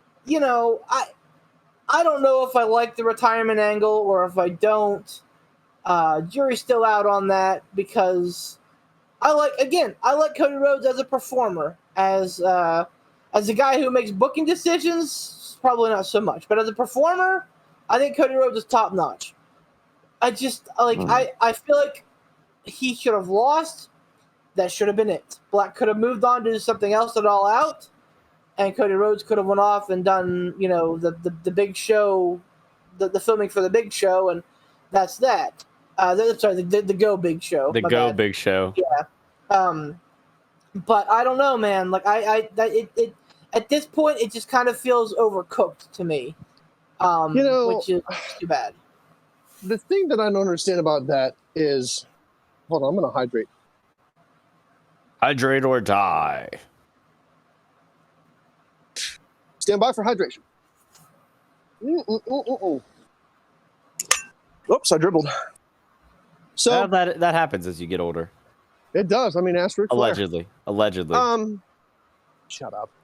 The thing that I don't understand about Cody is that he came into AEW with this seemingly having a chip on his shoulder, and even going so far as to have the Triple H throne, to which he used the Triple H sledgehammer in order to smash the Triple H throne.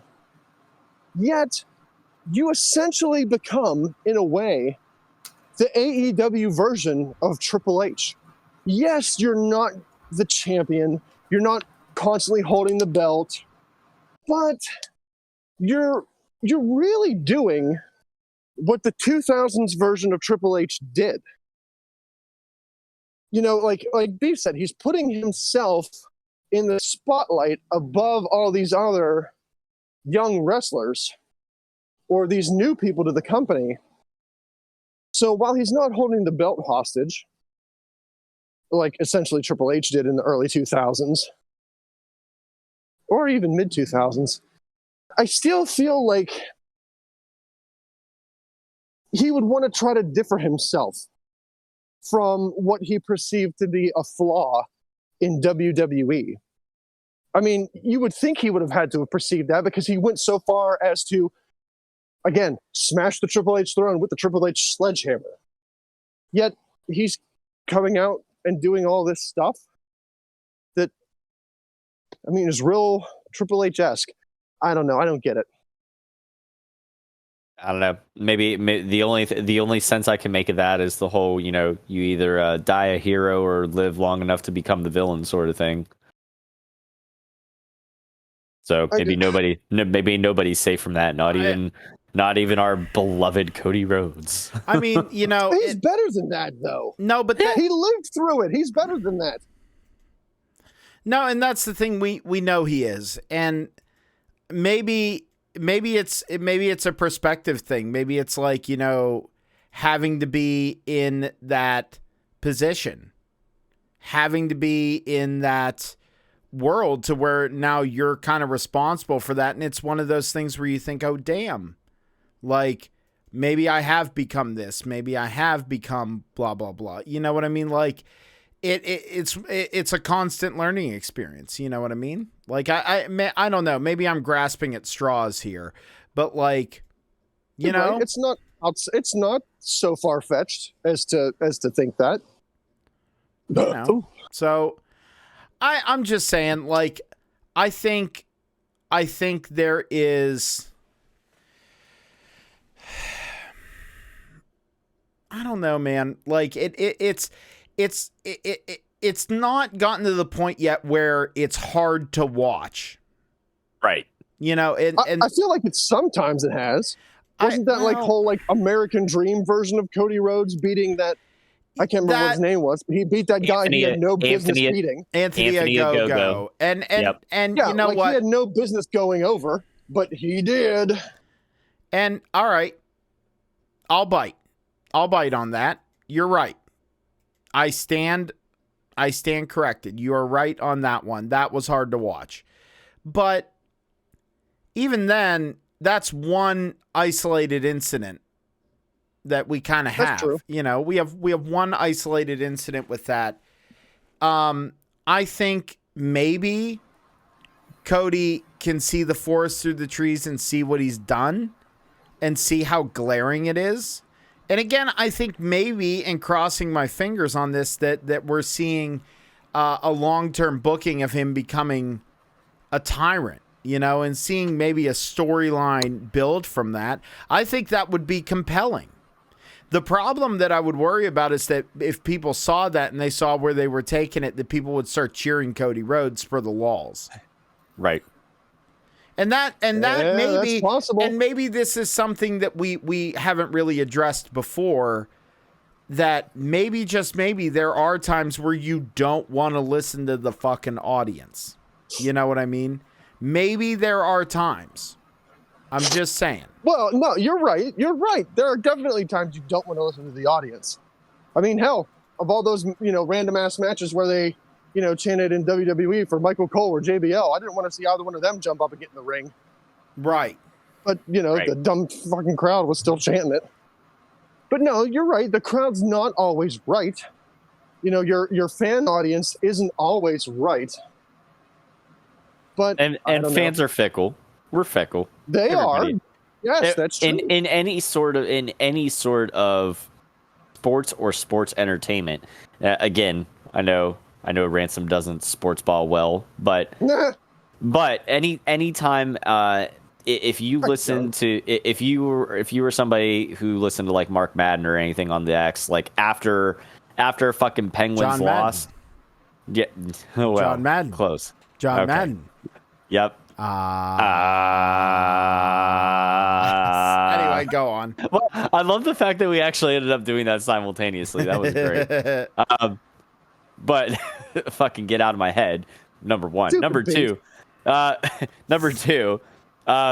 Anytime after like a Penguins loss, the first thing you heard of was like people would be like, "Oh, we need to fire the coach and get rid of Fleury. It's his fault and this and that and fucking." And then then like a couple nights later after they got, a couple wins in a row or something, oh, they're amazing, blah, blah, blah, blah, blah. Like, Beef always jumped on that bandwagon with Fire Mike Tomlin, too.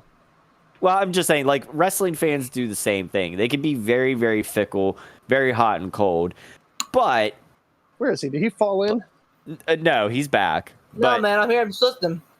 But- Oh, Lord. But if you lay a good foundation and have a long-term booking vision of what you want to do, have an idea of what you want to do in the year to come or 6 months to come, even 6 months is long enough to do some sort of long-term booking, because then you have the other half of the year to make some tweaks and everything and call an audible if you need to. That's fine. But have that foundation, have that long-term booking in place, and then go from there and roll with it. Like Poot was saying earlier, fucking ride the wave, and go from there. That's and I think if you do that, oh my, Motor City Machine Guns are in Mordor. Mordor is pissed. Yeah, it is. The fucking Eye of Sauron is upon you. Give it some Damn it to Visine. hell. Where is Saruman? The Mordor City Machine Guns. The I think Mordor that's- City Machine Guns. I like I it. want to really believe, to Poot's point, that maybe this is all some big fucking ruse from Cody Rhodes and we're going to get some big fucking, heel turn. But I just... If we didn't get it as part of his TNT title run, I don't think we're ever going to get it. I think there's something to it because you mentioned it before. I think we could have gotten it during the TNT title run, but then with Brody Lee's passing, I think that probably threw a big monkey wrench in those plans too. So Dang it. yeah, I just I feel like maybe he can't see the forest from the trees. Can he smell his own shit on his knees? And as much as he wants to put AEW first, I think he's just worried about, I don't think it's selfish. I think he's worried about carrying on the Rhodes legacy properly. Because Dustin had a fine career. Goldust was great and everything, but he wasn't quite to what we expected from Dusty. And I think that Cody kind of wanted to carry on that tradition. And I think that that's kind of where his mindset is he wants to continue to make the Rhodes name a great name, so that whenever his kids come through, that they'll be able to say, I'm, the son of a plumber, or the son of a son of a son of a plumber. They'll be able to say, my granddaddy was, Dusty Rhodes, my dad was Cody Rhodes, and I'm here to take the world by storm.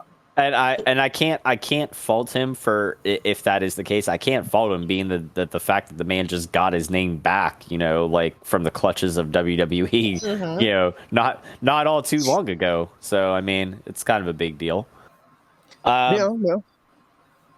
So speaking of legacies, Yeah. the legacy of us being four dum-dums that collectively come together to form one brain that is, sometimes right and sometimes Sometimes you hit a nail, sometimes you hit a baby. Exactly. If I recollect correctly, I believe that last time we were successful, but I think that we owe Pat a time on the show. Do we owe Dave a time on the show too? I think we do. Yeah. I don't remember. I think one each. Yeah. Oof. Yeah, Oh, we're boy. oofing here, big boys. But we are on the If you let him upswing. on, I'm not coming on. We are in the upswing. So to that end, we do have a Stump the Chunks question from our buddy, the maniac, the bastard, Pat. The bastard. Thanks for taking time to get this out during your vacation, homie. We appreciate that. So here's the question. The WWE tried to compete with WCW's Cruiserweight division by creating the WWE Light Heavyweight title, which evolved into the Cruiserweight title. Before it became the Cruiserweight title, who was the youngest person to hold the Light Heavyweight Championship? Oh boy. My initial gut reaction is Taka. Yeah, that would be mine too, but I feel like that's too obvious of an answer. See, I thought S.A. Rios at first. Oh, the River. I don't know, man. He was pretty young. Listen. I don't know how old Taka Michinoku was when he was the champ, but Right. sometimes they can be deceiving in their age. And to that end, Christian was pretty young too. Christian was a light heavyweight champion as well. But he was definitely not the youngest. He was not though. I really think it was Taka. That's a soft ball question though. Is I it? feel like Because Beef is right because I think when S.A. Rios came in, he was pretty young. He was 19, 20, 21, somewhere around there. I believe that that's the case. And I think Taka was a little bit older than that. I think. yeah, like I don't know. I feel like at the very least, Taka was mid-20s when he was the light heavyweight champion. Now, granted, he was the light heavyweight champion for a long freaking time. But I think Beef is right on the whole S.A. Rios thing. Like, I think he was probably the youngest. I want to say probably either 19, 20, or 21. If it's not S.A. Rios, my other initial gut reaction was Funaki. I don't know that he was that young. How about Brian Kendrick? Was he pretty young? I don't think Kendrick was ever the light heavyweight champion. I think Spanky was the cruiserweight champion, but I don't think he was ever light you're right. heavyweight. Because the light heavyweight was around for a cup of coffee, and then it went away for a while, if I'm remembering correctly, and then it came back. Yeah, then I think they brought it back, and it merged during the whole invasion angle. Right, exactly. Yeah, I was gonna say light heavyweight. That was back around during like the European Championship days, like before the WCW invasion, anyways. Yep. Oh, yes. Because the world title was blue, the IC title was purple, the European title was green, and the light heavyweight title was red. Speaking of the actual look leather belt on it. I you know what? Like, being that it was around for a cup of coffee, I don't remember the 10 years, but the ones that I do remember were Christian, Taka, and S.A. Rios. And of those three, I think that S.A. Rios was the youngest. Yeah. I agree with that. Yeah. I'd go with that because Taka's too much of a softball. If it wasn't going to be Taka, I would have said either S.A. Rios or Crash Holly. Because I remember Crash Holly held it. I think he did as well, yes. Yeah, because it wasn't... the light heavyweight? Yeah, I'm pretty sure before the hardcore belt became like the thing for him. I think that was his first title. Because there weren't a lot of contenders in there. There were not a lot of contenders. I think even that though, like Crash would have been mid-20s, and I think Ransom's like pretty much on the mark. I think SA was like in his late teens. Yeah, like maybe 19. I'm comfortable with saying SA Rios. SA Rios works. All right, well let's fucking find out here. Fuck around and find out, Beef. I hope you guys get this right because this is the superstar introduced to us. Yeah, I'm sorry. I hope you guys get this right because this superstar introduced us to a future Hall of Famer. Yep, The superstar in question was SA Rios. Yep. 21 years old. 21 year. Oh, 63 day. Okay, yeah. So he was almost 22. Who was managed by Lita. So yeah. Pat, you know what that means, buddy? Wait, you know what that means? Do it, Beef. Cue it. Do it. All right, everybody shut up and let's hear it. Pat, that means that you... Well, I'm sorry. Good day, sir. You get nothing. Oh, yeah, I'm definitely hard. And also, that means you don't get to come on the show at all for winning last time either. So suck it. Oh, you're out. Oh no! I'm kidding. Well, You're out we of the still owe band. you one. We owe you one. We do. I'd like to get Dave and Pat on here at some point. Fuck it, You get them know- on the same night. Oh, God.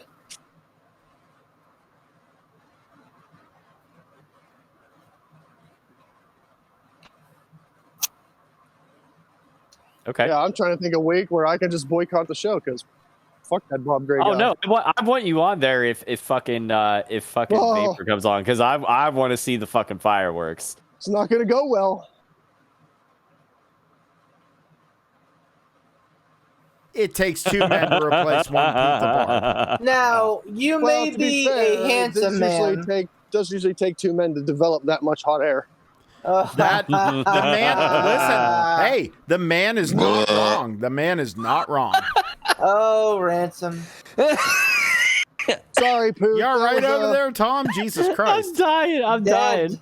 Dead. Oh, I'm DED, dead. Dead. That was an unwarranted barrage that I sent your way there, Poot. I do apologize. People were talking about Bob Gray and Dave, and I was all surly and sauced up and angry. So I took that out on you, and I shouldn't have, and I apologize. Oh, that's all right. That's okay. It's okay. So, buddy. I apologize for the unprovoked broadside that I levied at you. Have you guys ever seen those videos of these fucking people binge drinking? Porn. I saw I'm listening one... to a podcast right now. I'm talking about actually Big sober. Boy. Big Boy binge drinking. Oh. I saw a video last night, and this is just fucking out of left field. Wait, big boy binge drinking? What? Yeah, the man. Fuck? What the I fuck saw- are you into? I Welcome saw to a the video Breaking Chaos last Day, night. ladies and gentlemen. I saw a video last night of a guy who took, like Das Boot, like a big glass boot, Yeah. All right. and he cracked open a Jack Daniels, Okay. and he cracked open an Absolute, like literally removed the seal at the time, poured them both into the boot until it was full, chugged said boot. Oh. How the fuck is he not dead? That is enough alcohol to kill a fucking moose. Beef, listen, it's because we're all in our 30s and we don't understand we don't understand how to properly drink anymore. We just I just like that much alcohol. That's damn near 2/5 of alcohol. He should be dead. Like it should be R.I.P. Boot guy. Like thanks for making a great boot guy. Thanks for making a great Instagram Can we vid, put up dude. a graphic of that right now? R.I.P. Boot guy. R.I.P. Boot guy. Wow. It's just I saw it last night and I was like, what the fuck is happening? Let me tell you about my own experience at failing with something along those lines. Oh no, This was probably, I got a bad feeling about this. boy, this had to have been 8+ years ago because my son hadn't been born yet. I was hanging out with a buddy from Verizon at his place in Elwood City, Pennsylvania.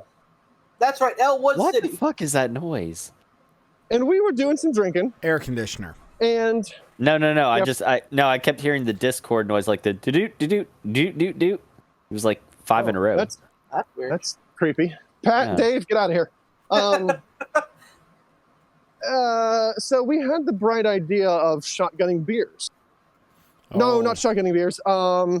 What's the thing with the funnel? Beer chugging. Beer bong. Beer bongs. Beer bong. So we're like, hey, let's do some beer bongs. Well, we didn't take into account the fact that we had no beers. But we did have Red Bull and we did have Jaeger. So we thought it would be a great idea to beer bong some Jaeger bongs. And I've never been one that can beer bong anything. Yeah. I couldn't even beer bong water because I don't have that ability to oh boy, settle down, Tom. I don't have that ability to swallow that fast. Yeah. So I'm like, well, this is going to turn out bad regardless because I'm going to wear it.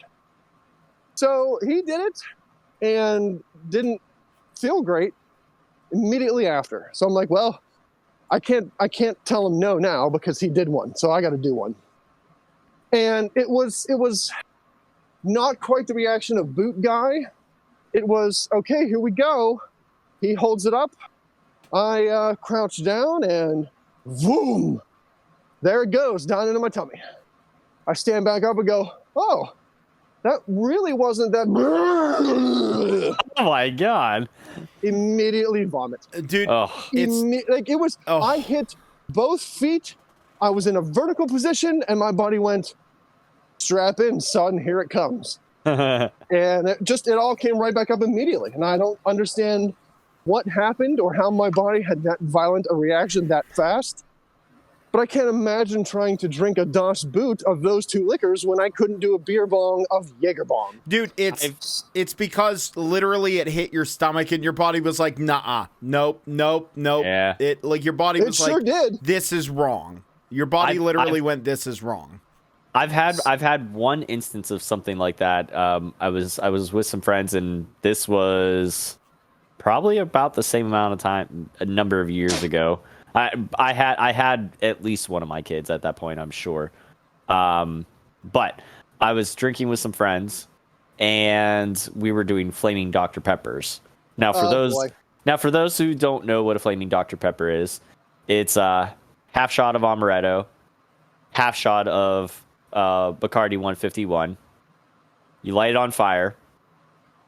Safely, you either blow it out or you drop it into a glass of beer of your choosing, and you drink it, and it tastes like Dr. Pepper.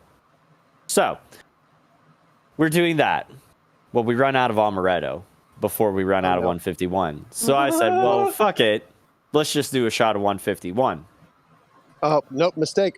So I did a shot of 151 and immediately threw it up and said, please somebody get me a beer to wash this taste out of my mouth. And since then I have not touched 151. Even the next day, the smell of it almost made me want to throw up again. Like my buddy was like, oh, I'm gonna make it, I'm gonna do some 151 and Coca-Cola. You want a glass? And I smelled the 151. I was like, no. It ruined it. I had that same reaction with 99 apples.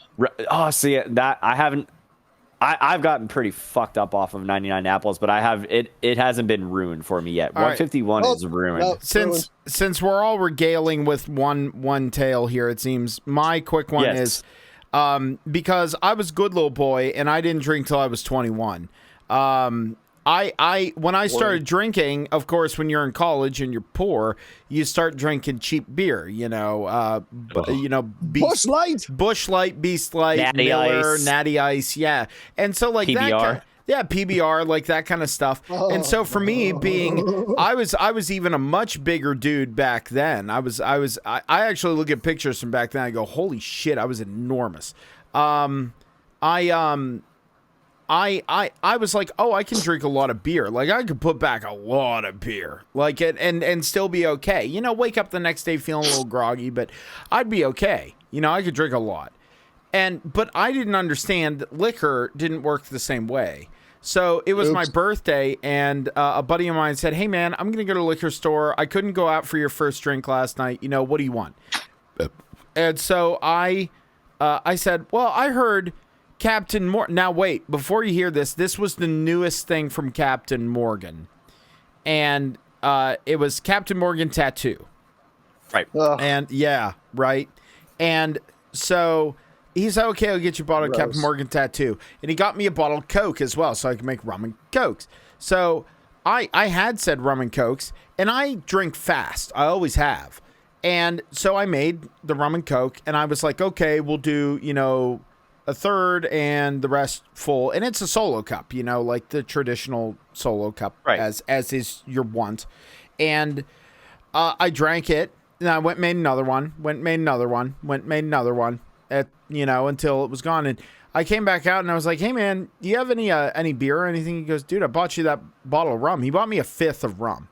And I went, yeah, it's gone. And he goes, what? And I said, yeah. And he goes, it had been about an hour and 15 minutes.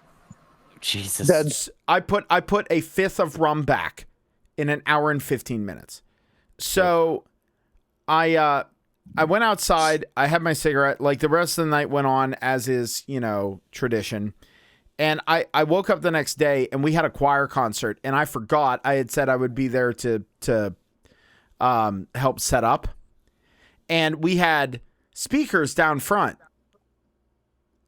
And I woke up, first of all, it was 20 minutes late. And I went, oh, damn. So I got up, I pulled my hair back when I had hair, I had long hair, and I threw on clothes and I ran up to the performance hall, hung over his dicks. And I couldn't figure out how to daisy chain speakers together. That is plugging one speaker into another one. I was so hungover. Like wildly hungover. And Miller saw, he goes, go in the back and get the piano, the electronic, the keyboard. Knowing full well it was over in our music building, I went in the back just because he told me to go back there. And there was a giant pile of paper towels, like rolled paper towels. And I went, oh, and I flopped down onto it and I fell asleep for about an hour and a half. And it was just a mess. Now, mine didn't involve vomiting because I didn't vomit a lot whenever I drank. And that was my problem. Oh, yeah, I should have. But I have one, but that's a tale for another time. Beef, regale us with one. He's like, so it was 2 years. Is it 2 years ago? You drank Jaeger and broke your ankle, or is it the time that you got a bunch of beer and didn't want to hang out with your buddy and said you wanted to watch Raw and fell down some steps and broke your arm? Which breaking alcohol story do you want to talk about? Or is it 2 years ago at SummerSlam? No, we'll talk about that. There are some good ones. I have to go with the Jaeger Nightmare. Which one, the first or the second? Boy, they're both pretty close together. Honestly, probably the second, because that was the one that kind of like almost ended my college career. He says like he played football. So we were, I don't remember the occasion, but we were drinking on Greenville, and my buddy Mike shows up, and he's like, hey, buddy, I know you like Jaeger. Here's like most of a fifth. And I'm like, aces. Fuck, you got a town. And me and this girl, Ashton, we were fucking just going shot for shot. She was like a freshman at the time, I think, so she didn't know anything about drinking. Also underage, so, very responsible adult. Well, I wasn't a fucking adult. Let's not lie to people. I'm barely an adult now. So yeah, and you're 40. I'm drinking. I'm doing shit. Must have been at least 8 to 10 shots of Jaeger. I lost count. In between, we'd have a cigar, like a full, not a fucking like Swisher Sweet, like a full-on fucking like cigar. And they had the narrowest, weirdest fucking staircase in the world. No problem. I fucking ice danced up and down them with no issue at all. 8 or 9 times. So finally, my buddy Adam shows up late to the party. I don't know where he was, but he shows up. And he's drinking a little bit, nothing too much. He's like, all right, let's go. And I'm like, well, also my roommate at the time, Ransom, by the way, just Damn it. people not in the know. He's like, all right, it's time to go, Beef. I'm like, okay, cool, let's fucking hit it. And down the stairs I go, no problem at all. Fucking doing my best fucking Michael Flatley impression, no problem. Walking. It was a little bit snowy. It wasn't like 4 feet of snow or anything, but there was snow on the ground. It was a dusting. It was snow on the ground. Walking. Dusting. And my buddy Adam comes out of like a pocket of Stygian darkness. I'm talking like the darkest, darker than a black steer's tuchus on a moonless prairie night.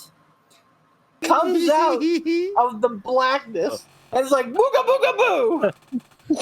And I fucking crumple. I can't even describe. I just remember ending up in a pile on the ground. And he's like, fuck you doing? I'm like, I'm laying here. So I'm wearing these baby blue Timberlands because, I saw Drumline and I'm like, I'm in Kappa Psi. Yeah, let's wear these blue Timberlands out. Baby blue Tims. Turns out Timberlands are not the best for ankle support whenever you're trying to fucking ice dance while drunk on Jägermeister. So you don't say. I go to stand up and immediately crumple back down. Hey. And Ransom looks at me and he's like, what are you doing, man? I'm like, hold on. I got to get back up, right the fuck back down. At that moment, I knew I fucked up. But I was so drunk, I refused to admit defeat. I was like, nope, just a sprained ankle. So I crawl hand over hand to Ransom's Malibu, his shiny white Malibu.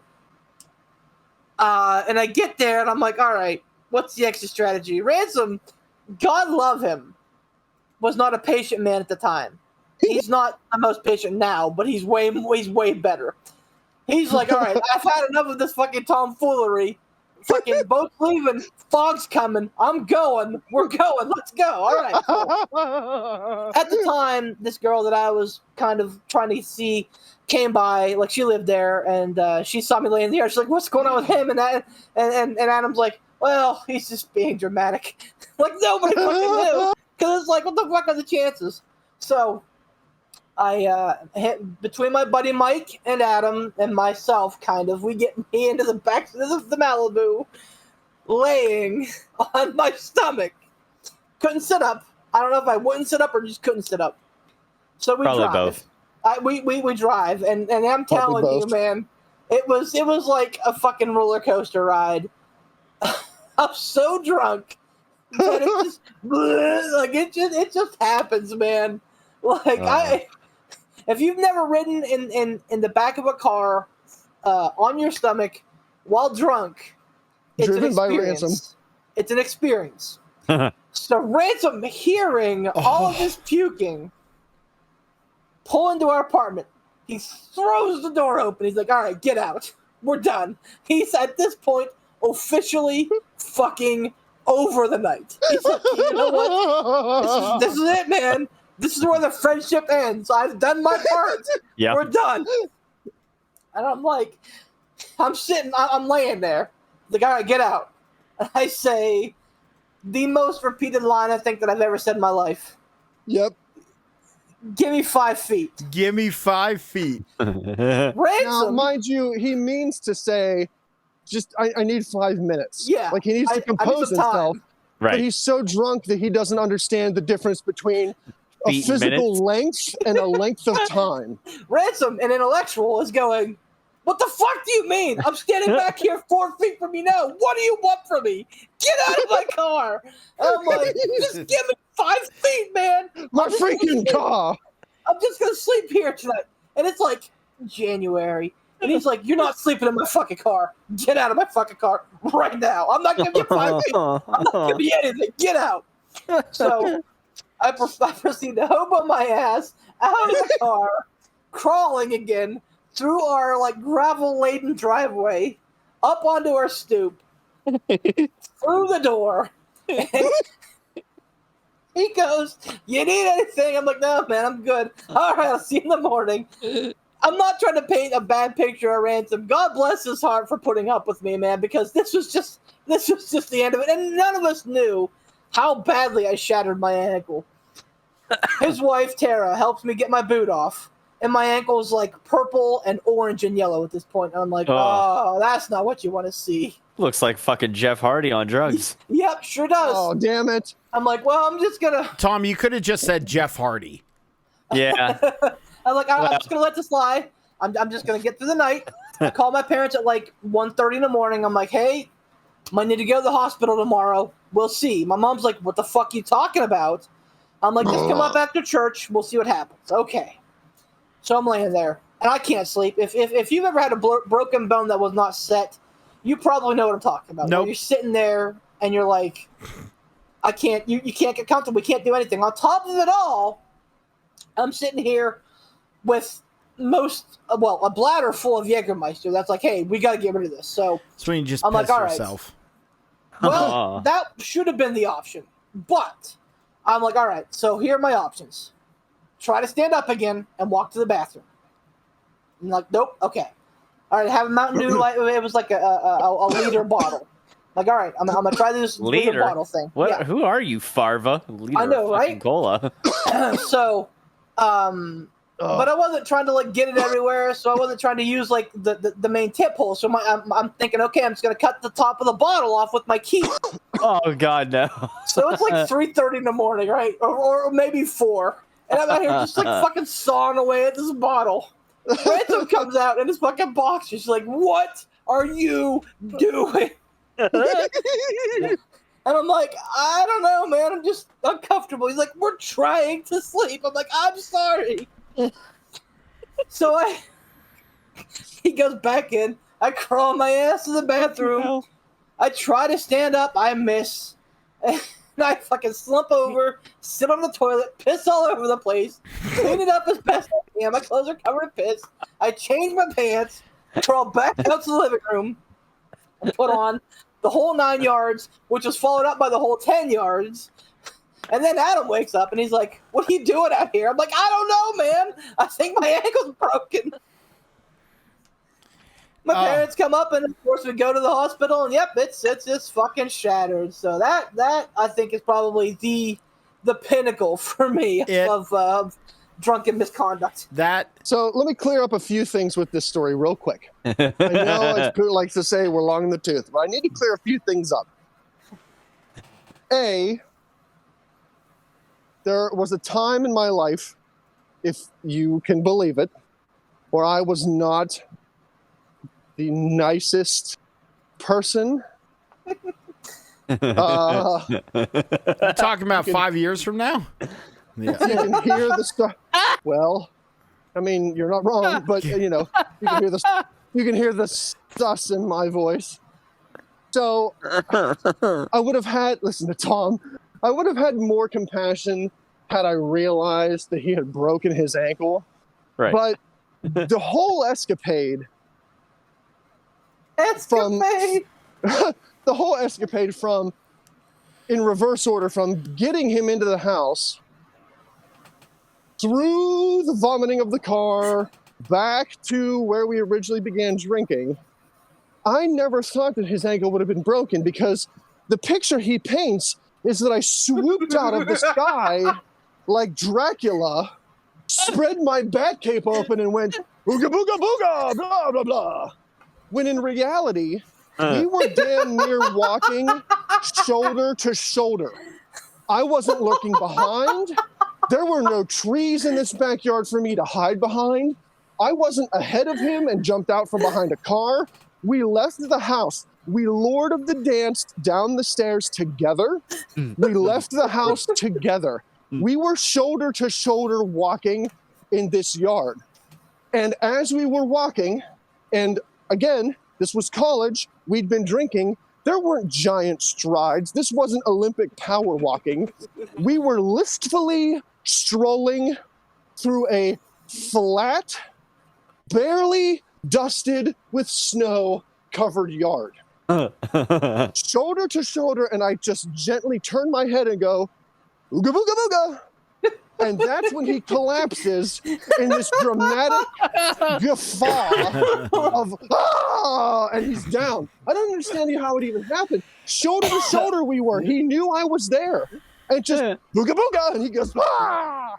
And down he goes. And no reasonable person would have gone, oh, he shattered a bone in that. Like, no! Like, he went from standing to, oh no, I'm scared, and down. Oh no, in the pile. So my reaction was, okay, he's being dramatic drunk beef. Drunk beef. Not me. Beef is never That's the dramatic worst. ever. That's the worst No. beef. DD beef. So, Ransom, never angry, beef, never dramatic. In what world that takes place, I don't know. But Heaven. it was compounded upon, like, oh, he's not getting up off the ground. Stop rolling around on the ground. There's snow. It's wet. We have to ride home in my car. Wasn't the nicest car in the world, but it wasn't covered with snowy, muddy nonsense. So that's all I'm thinking about is, man, just get up. Come on. I want to go home. I want to get to sleep. You're just on the ground performing some sort of play for nobody but me, and I'm not entertained. Let's go. And then vomit in my car, which, by the way, after I gave him 5 feet, for what was, no joke, probably a half an hour of 5 feet giving, at the very least, after he slumdog millionaires himself into the apartment, I had to go back out in January and try to clean the vomit that had since frozen over out of my car. So yeah, I would say it was a combination of I wasn't a super nice person. I was what one may call an asshole. But I was also quite frustrated because of the frozen icicle type Jaeger vomit that I was trying to scrub out of my car in January degree weather at Clarion, which is not the warmest climate to begin with. Nope. Patience of a saint, though, because I'm telling you what, one of my big concerns was that I had this ring, and I don't know where it's at now, but I had this ring that my grandfather gave me before he passed away, my mom's dad. And I wore it all the time because I was like, fucking mafioso. I don't fucking know. So, like, it was gone. It was in the ether. And when either when I came back up or when you came to visit me in the hospital, I don't remember which, you brought me the ring. You found the ring and you brought it to me. So, you the fucking patience of Job, sir, because I think anybody else would have just eliminated me on that night and been done with it. I'm not gonna. I want to go back to one really quick point before we do burrito this. I want to point out that Beef was criticizing Ransom's driving when he was drunk, flopping around in a back seat, and it caused him to throw up. I would like to point out that if you've ever ridden with Beef, which is a rarity, that's like seeing a double unicorn. Okay, yeah, like now. Yeah, that's true. Most of the time, Mrs. Martin does drive. That's true. And with it's a combination. It's a combination. Don't fucking with good reason. Listen, because while I was invited very graciously to Mr. Ransom's wedding. Beef was in our lovely little hometown of Clearfield, and I was like, dude, I'll drive. And he goes, no, I'll drive. I know where everything is. Oh, boy. I was like, okay. All right, cool. I was like, that's cool. We can listen to the new Metallica album. It'll be a good time. And I was like, that's cool. I'll drive with Beef. He picks me up, and out of the gate, I knew I was going to have a bad time. Oh, no. Because Beef takes, first of all, waits until right before a stop sign to slam on his brakes. And I will preface this. Any other normal human being would have been able to handle this, and it wouldn't have been a big deal. But the reason why I drive everywhere is because I get woefully car sick if I don't.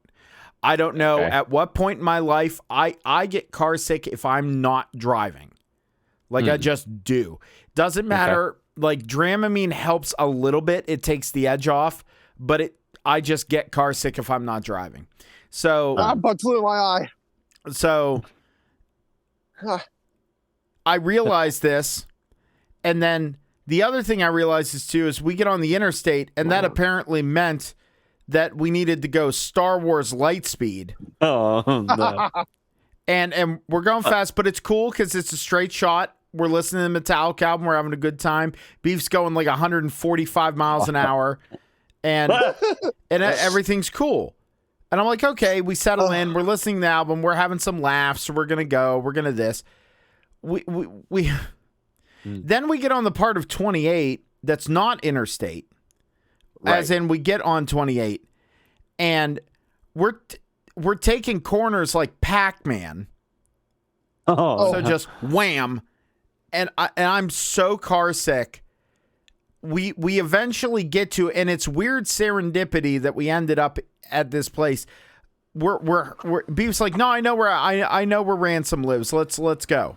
I know where he lives. We get lost, don't we, Beef? Yeah. Well, so here's the thing. There were signs in Katanning to like get off, and this is before I lived anywhere near Katanning, where it's like, hey, take this route. And I'm like, okay, cool. And then there were all these like weird like detour signs that eventually took us into like the middle of fucking nowhere, like downtown Katanning. All right. What we did is that instead of going straight and then getting on the road that would go 422, instead of going that way, we went down into the town of Katanning, and Beef's like, I can get us out of this. And we start driving around Katanning. We end up on a back road that turned into dirt that only pickup trucks should be on, and we're in Beef's, what was it, an Acclaim? No, it wasn't the Taurus. I think it was the Tempo at that point. The Tempo. And Beef is still on this road, this like logging road that's only meant for pickup trucks. He's still driving like 55 miles an hour, bottoming out the car, slamming on the brakes. It's dark. We don't know where we are. I'm like, Beef, just turn around for God's sake. I'm so car sick at this point that I had to cover my eyes because it was like I was hungover. I had to cover my eyes. It got so bad. We eventually found the sheets in Katanning the second he pulled into the parking spot. Do you remember the first thing I did, Beef? You got out of the car and you fucking sat on the ground, didn't you? Were like, give me the keys. No, I laid down. Yeah, I laid down. On the fucking Sheets parking lot. He parked. I got out of the car, shut the door, and laid down to try and reorient myself because everything was spinning. Oh, because it would just slamming on the brakes, taking corners like Pac-Man. We're Tokyo drifting through the wilds of Katanning, and I'm so wild. And I'm laying there, and I have my hands over my eyes. I'm laying on the ground, and this was before I had the wherewithal to be like, oh, there could be cops around, and they'll be like, this guy is, whatever. And I'm laying there, and Beef's like, oh, figure out where we are, man. We're this, and I'm like, I don't fucking care. I don't fucking care. Like, whatever. Just call at him. Like, fucking find out where he is. No, man, I know where we are. I know where we're going. I'm like, I don't really care. Just for the love of God, just please. I can't handle more of this. And I thought I was going to throw up. Like, I was so car sick. But then the following, after all the jocularity and wonderfulness of the weekend, we get out of our hotel and we go to breakfast, and we get out of breakfast, we're walking back to the car, I go, give me the keys. And he goes, no, man, I'm driving, it's my car. I went, Beef, I'm not arguing with you. Give me the keys. And he goes, no, man, it's my car, it's not insured. I went, I don't give a fuck, give me your keys. And No, it was. The car was insured, but I wasn't on his insurance, you know what I mean? So I went, give me the keys, I don't care. And Grandpa drove back to Clearfield. No one got car sick. We got better gas mileage. We listened to the Metallica album twice, and I didn't want to die.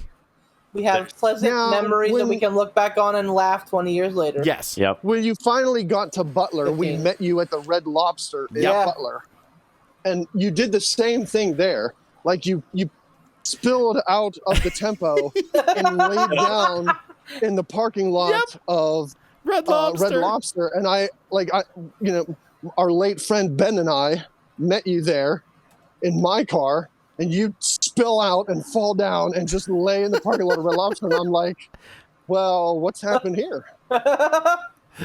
And it was and I think- the second time that you saw me. Yeah, like the first time I met Pood, it was like, hey, Your he graduation showed up at our party. apartment. Yeah, I showed up at our apartment in Clarion, and I'm pumping gin and tonics into him. Yeah. And the second time ever that I, meet and hang out with Pood, he spills out of a Ford Tempo into the parking lot of a Red Lobster and just sprawls out on the ground. I'm like, well, what's happened? This is going to be a good weekend already. What are you doing here? Now, to be fair, I had a lot of drunken fun where Beef had to tell me to shut up. Yes. We were walking good down times the then. alley, and we were walking down the hallway of the hotel. We were going to, I think, meet people that have more drinks or something. And and I look up ahead, and, way down the hallway, there's these two people. And it's like this smoke show woman and this dopey-looking dude. And I go, look at that fucking guy. He gets and Beef's like, I was like, how the fuck did he end up with her? What the fuck? And Beef's like, shut up, Boot, just shut up. Jesus Christ. It was, that weekend. that version of Drunk Poot's fun. That's a fun Drunk Poot. But anyway, I would love to tell more of these stories. We should do a breaking kayfabe of more of these stories because I would love to hear a multi-account point of Beef's bachelor party weekend. Oh God! I wouldn't. I would. I would love to hear that. Boy, because that was. Let me just give you a quick preview of that, and then Poot can burrito this. All right. The next time we were breaking kayfabe, we're gonna have to tell the story of Beef's bachelor party, which also was in the what must now be considered the Vomitville of Pennsylvania, Clarion. The night ended with me making sure that Beef was tucked into bed, and I was like, okay, I gotta go. My wife is at home in the middle of Mordor, pregnant. I probably should, be home to make sure that she's not murdered. Because let's face it, it's fucking Mordor. Yeah. So he was asleep, I thought, and was going to be good. So I left. I was told the next day, mind you, this hotel room was in my name. I was told the next day that he had to throw up in the middle of the night. Trash can? No. Toilet? No. Hope. Sink? Or even the tub? No. No. The man. Wait. Save it. Save it. Where do you think Beef threw up? Yeah. Take a poll. The man didn't choose a toilet, a trash can, a tub, or a sink. Let's leave it up to you to decide where this gentleman decided to deposit his vomit. Deposit his vomit. It was the whole thing leading up to where Beef deposited his vomit is a glorious freaking story. Good Lord. So, holy crap. anyway, That's on a that mess. note, thank you very much for listening to this episode of the P3 podcast and a little tiny bit of a breaking kayfabe there at the end. It was a lot of fun. Thank you very much to all of our sponsors, Casual Gaming Dad, Frigoff Ransom, and Mr. Sean Tischler and his work with independent wrestling in the central Pennsylvania area. Make sure you go to gouldgaming.com, search on Casual Gaming Dad, buy some of his merch and some of our merch that is in his store as well. We want to thank everyone, in all honesty, for participating in the P3 Open. Whenever more picks come around, you can participate as well. Just make sure to go on over to our Facebook page, okay? Go on over to our Facebook page. Just search for Pittsburgh Piledriver Podcast. Like the page and join us and throw your hat in the ring to see if you can become the legitimate P3 Chooserweight champion and maybe dethrone the king. Who knows, though? You never know. Hey, We'll have to find out. For you. No, you don't. We're burritoing. What? Right, but this is important. There's a Clearfield County Fair this week and all that, But next weekend, I heard there's this really awesome band called Hellbent that's playing at the Upstage Music Festival at the same Clearfield County Fairgrounds next Saturday. Is that right? That is very true. My band Hellbent, which is we do classic hard rock, heavy metal cover music. We're playing at the very first Upstage Music Fest at the Clearfield County Fairgrounds at 2:30. is when we are scheduled to go on for the day. And we're kind of the Island of Misfit Toys of the bands. It's a lot of like much heavier stuff, more hardcore kind of thing, music. But we are coming out of the gate with the classic thrash and heavy metal that people know and love. Iron Maiden, Metallica, all that kind of good stuff. So we're the little bit of the Misfits, but I think we'll have fun. Speaking of Misfits, maybe some of that too. If you're in the area, if you're in the central Pennsylvania, Clearfield area, check out the Upstage Music Fest. Again, you can find that on Facebook. You just search for the Upstage Music Fest. You can also like Hellbent's page and follow our events on there and find out more information as well. We also want to thank the Bastard Pat for that wonderful question. And if you have your own questions you want to submit to the P3 podcast for our Stump the Chumps. Right now, Chumps. Hopefully not so much soon. You just make sure you go ahead and email pittsburghpiledriverpodcast@gmail.com. Send one email with the question, another email with the answer. Make sure you put in some spaces or whatever so that Beef doesn't see the answer to the question, so that it's not spoiled, so that we can have the full force of the P3 behind that question. For myself, the Barbarian, Dr. Bedtime himself, Poot the Bard. For Mr. Tiger, Uppercut, Bomb Tom, and his page Casual Gaming Dad. For Mr. Beef the Legend, our veritable wealth and pool of knowledge on wrestling. And, of course, your reigning, defending, undisputed, choo-choo cruiserweight champion, bend the knee to the Mad King, Ransom, the Madman. Good night, everybody. Hey, we're like oh, well then. Shut it off. It's been ruined.